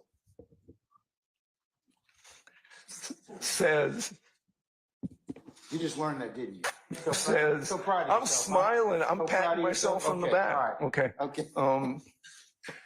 Says matters observed pursuant to duty imposed by law, as to which matters there was a duty to report, excluding, however, against the accused in criminal proceedings, matters observed by police officers and other law enforcement personnel in connection with an investigation. It's specifically excluded 836 and 8038 capital Bravo. you, sir. Hold on.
The court would invite counsel to take a look at Kamasuko again. We covered that last week. 362 Georgia appeals 270, 276, 262 Georgia appeal 276. And this is another CAD report. And for that reason, our coverage of that case, I will exclude the narrative section of this particular CAD report and otherwise admit states 285 Yankee over objection. All right. Anything else? Mr. Steele, did you rise as well? Did you want to be heard on this issue? I wanted to just ask for weigh in on 24-8-8038. So you've done that already? Yes, sir. Mr. Harvey? Yes, sir. That is 8B. Also, Your Honor, we're going to discuss whether this goes back to the jury at a later time. Is that fair to say? That's correct, sir. Okay, Yes. thank you. Yes, sir. Okay. All right. I'm going to give you all this back. So you can redact that consistent with the court's instructions.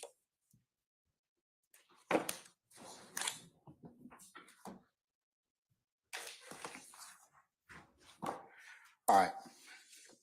Is there anything else I need to cover with you all before we meet again on Tuesday, the 28th? Need to be here for 9:30 for anticipated 10 o'clock start time. Mr. Steele? Yes, sir. The thing is, what I emailed this morning, Your Honor, the state has Mr. Williams' like criminal history and driving history. I just want to alert the court that that's an exhibit, and I have objected to it on our email. I wanted to. Which one are you talking? I'm sorry. I emailed this morning, and the exhibit number. Can you tell me what time you emailed that, sir? Okay.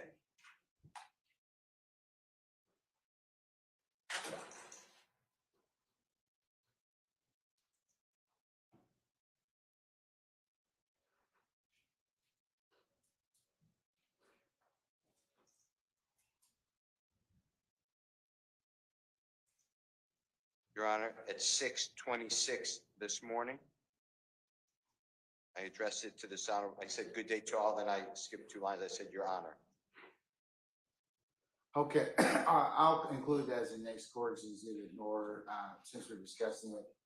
It references that there are arrest records, booking photos, driver's license, police runs from Mr. Williams, and same impermissibly places bad character in evidence, and he objects to this under 401, 402, 403, and 404A. And he asked to inquire about this when it's right. Is this witness going to refer to anything such as that? No. Okay, so it's not right quite yet. When is it going to be, when do you anticipate it becoming ripe for consideration through the witness that it's going to be testified to? Judge, I'd have to know which specific exhibit, if Mr. Steele has that with handy. I believe that we have provided him exhibits with numbers on them. So if he could just let us know which exhibit.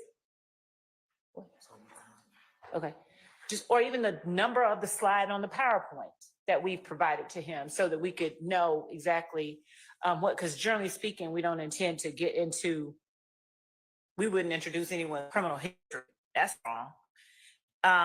So anything else that he's objecting to, we'd need to know with more specificity what he's objecting to, since we have at least provided him a way to identify it for the record. Okay. Mr. Steele, can you? Okay, yeah, all right, okay.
Sure.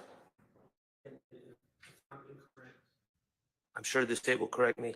When we're talking about identification of exhibits and things of that nature, we are working off information that was shared by Ms. Hilton, I believe now it would be 2 weeks ago on a Friday, either one Friday ago or 2 Fridays ago.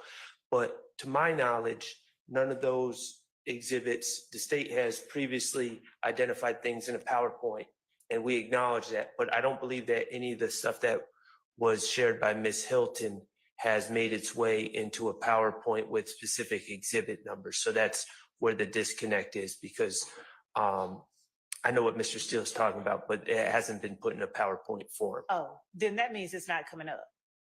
It's not coming up in the next week. We've presented each week a PowerPoint of exhibits with our exhibits labeled.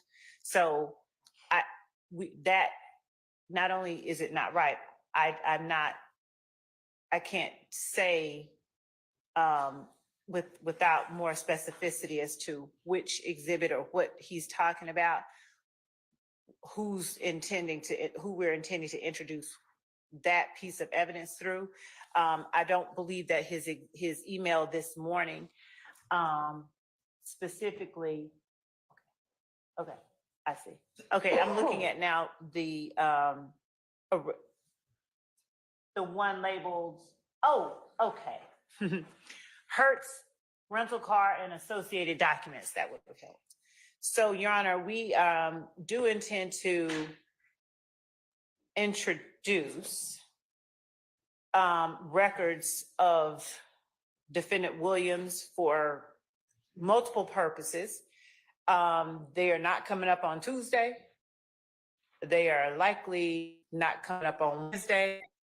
And so we will at least be able to provide to defense and to the court a labeled set of exhibits as we encounter them or as we approach the witness that will be introducing those things.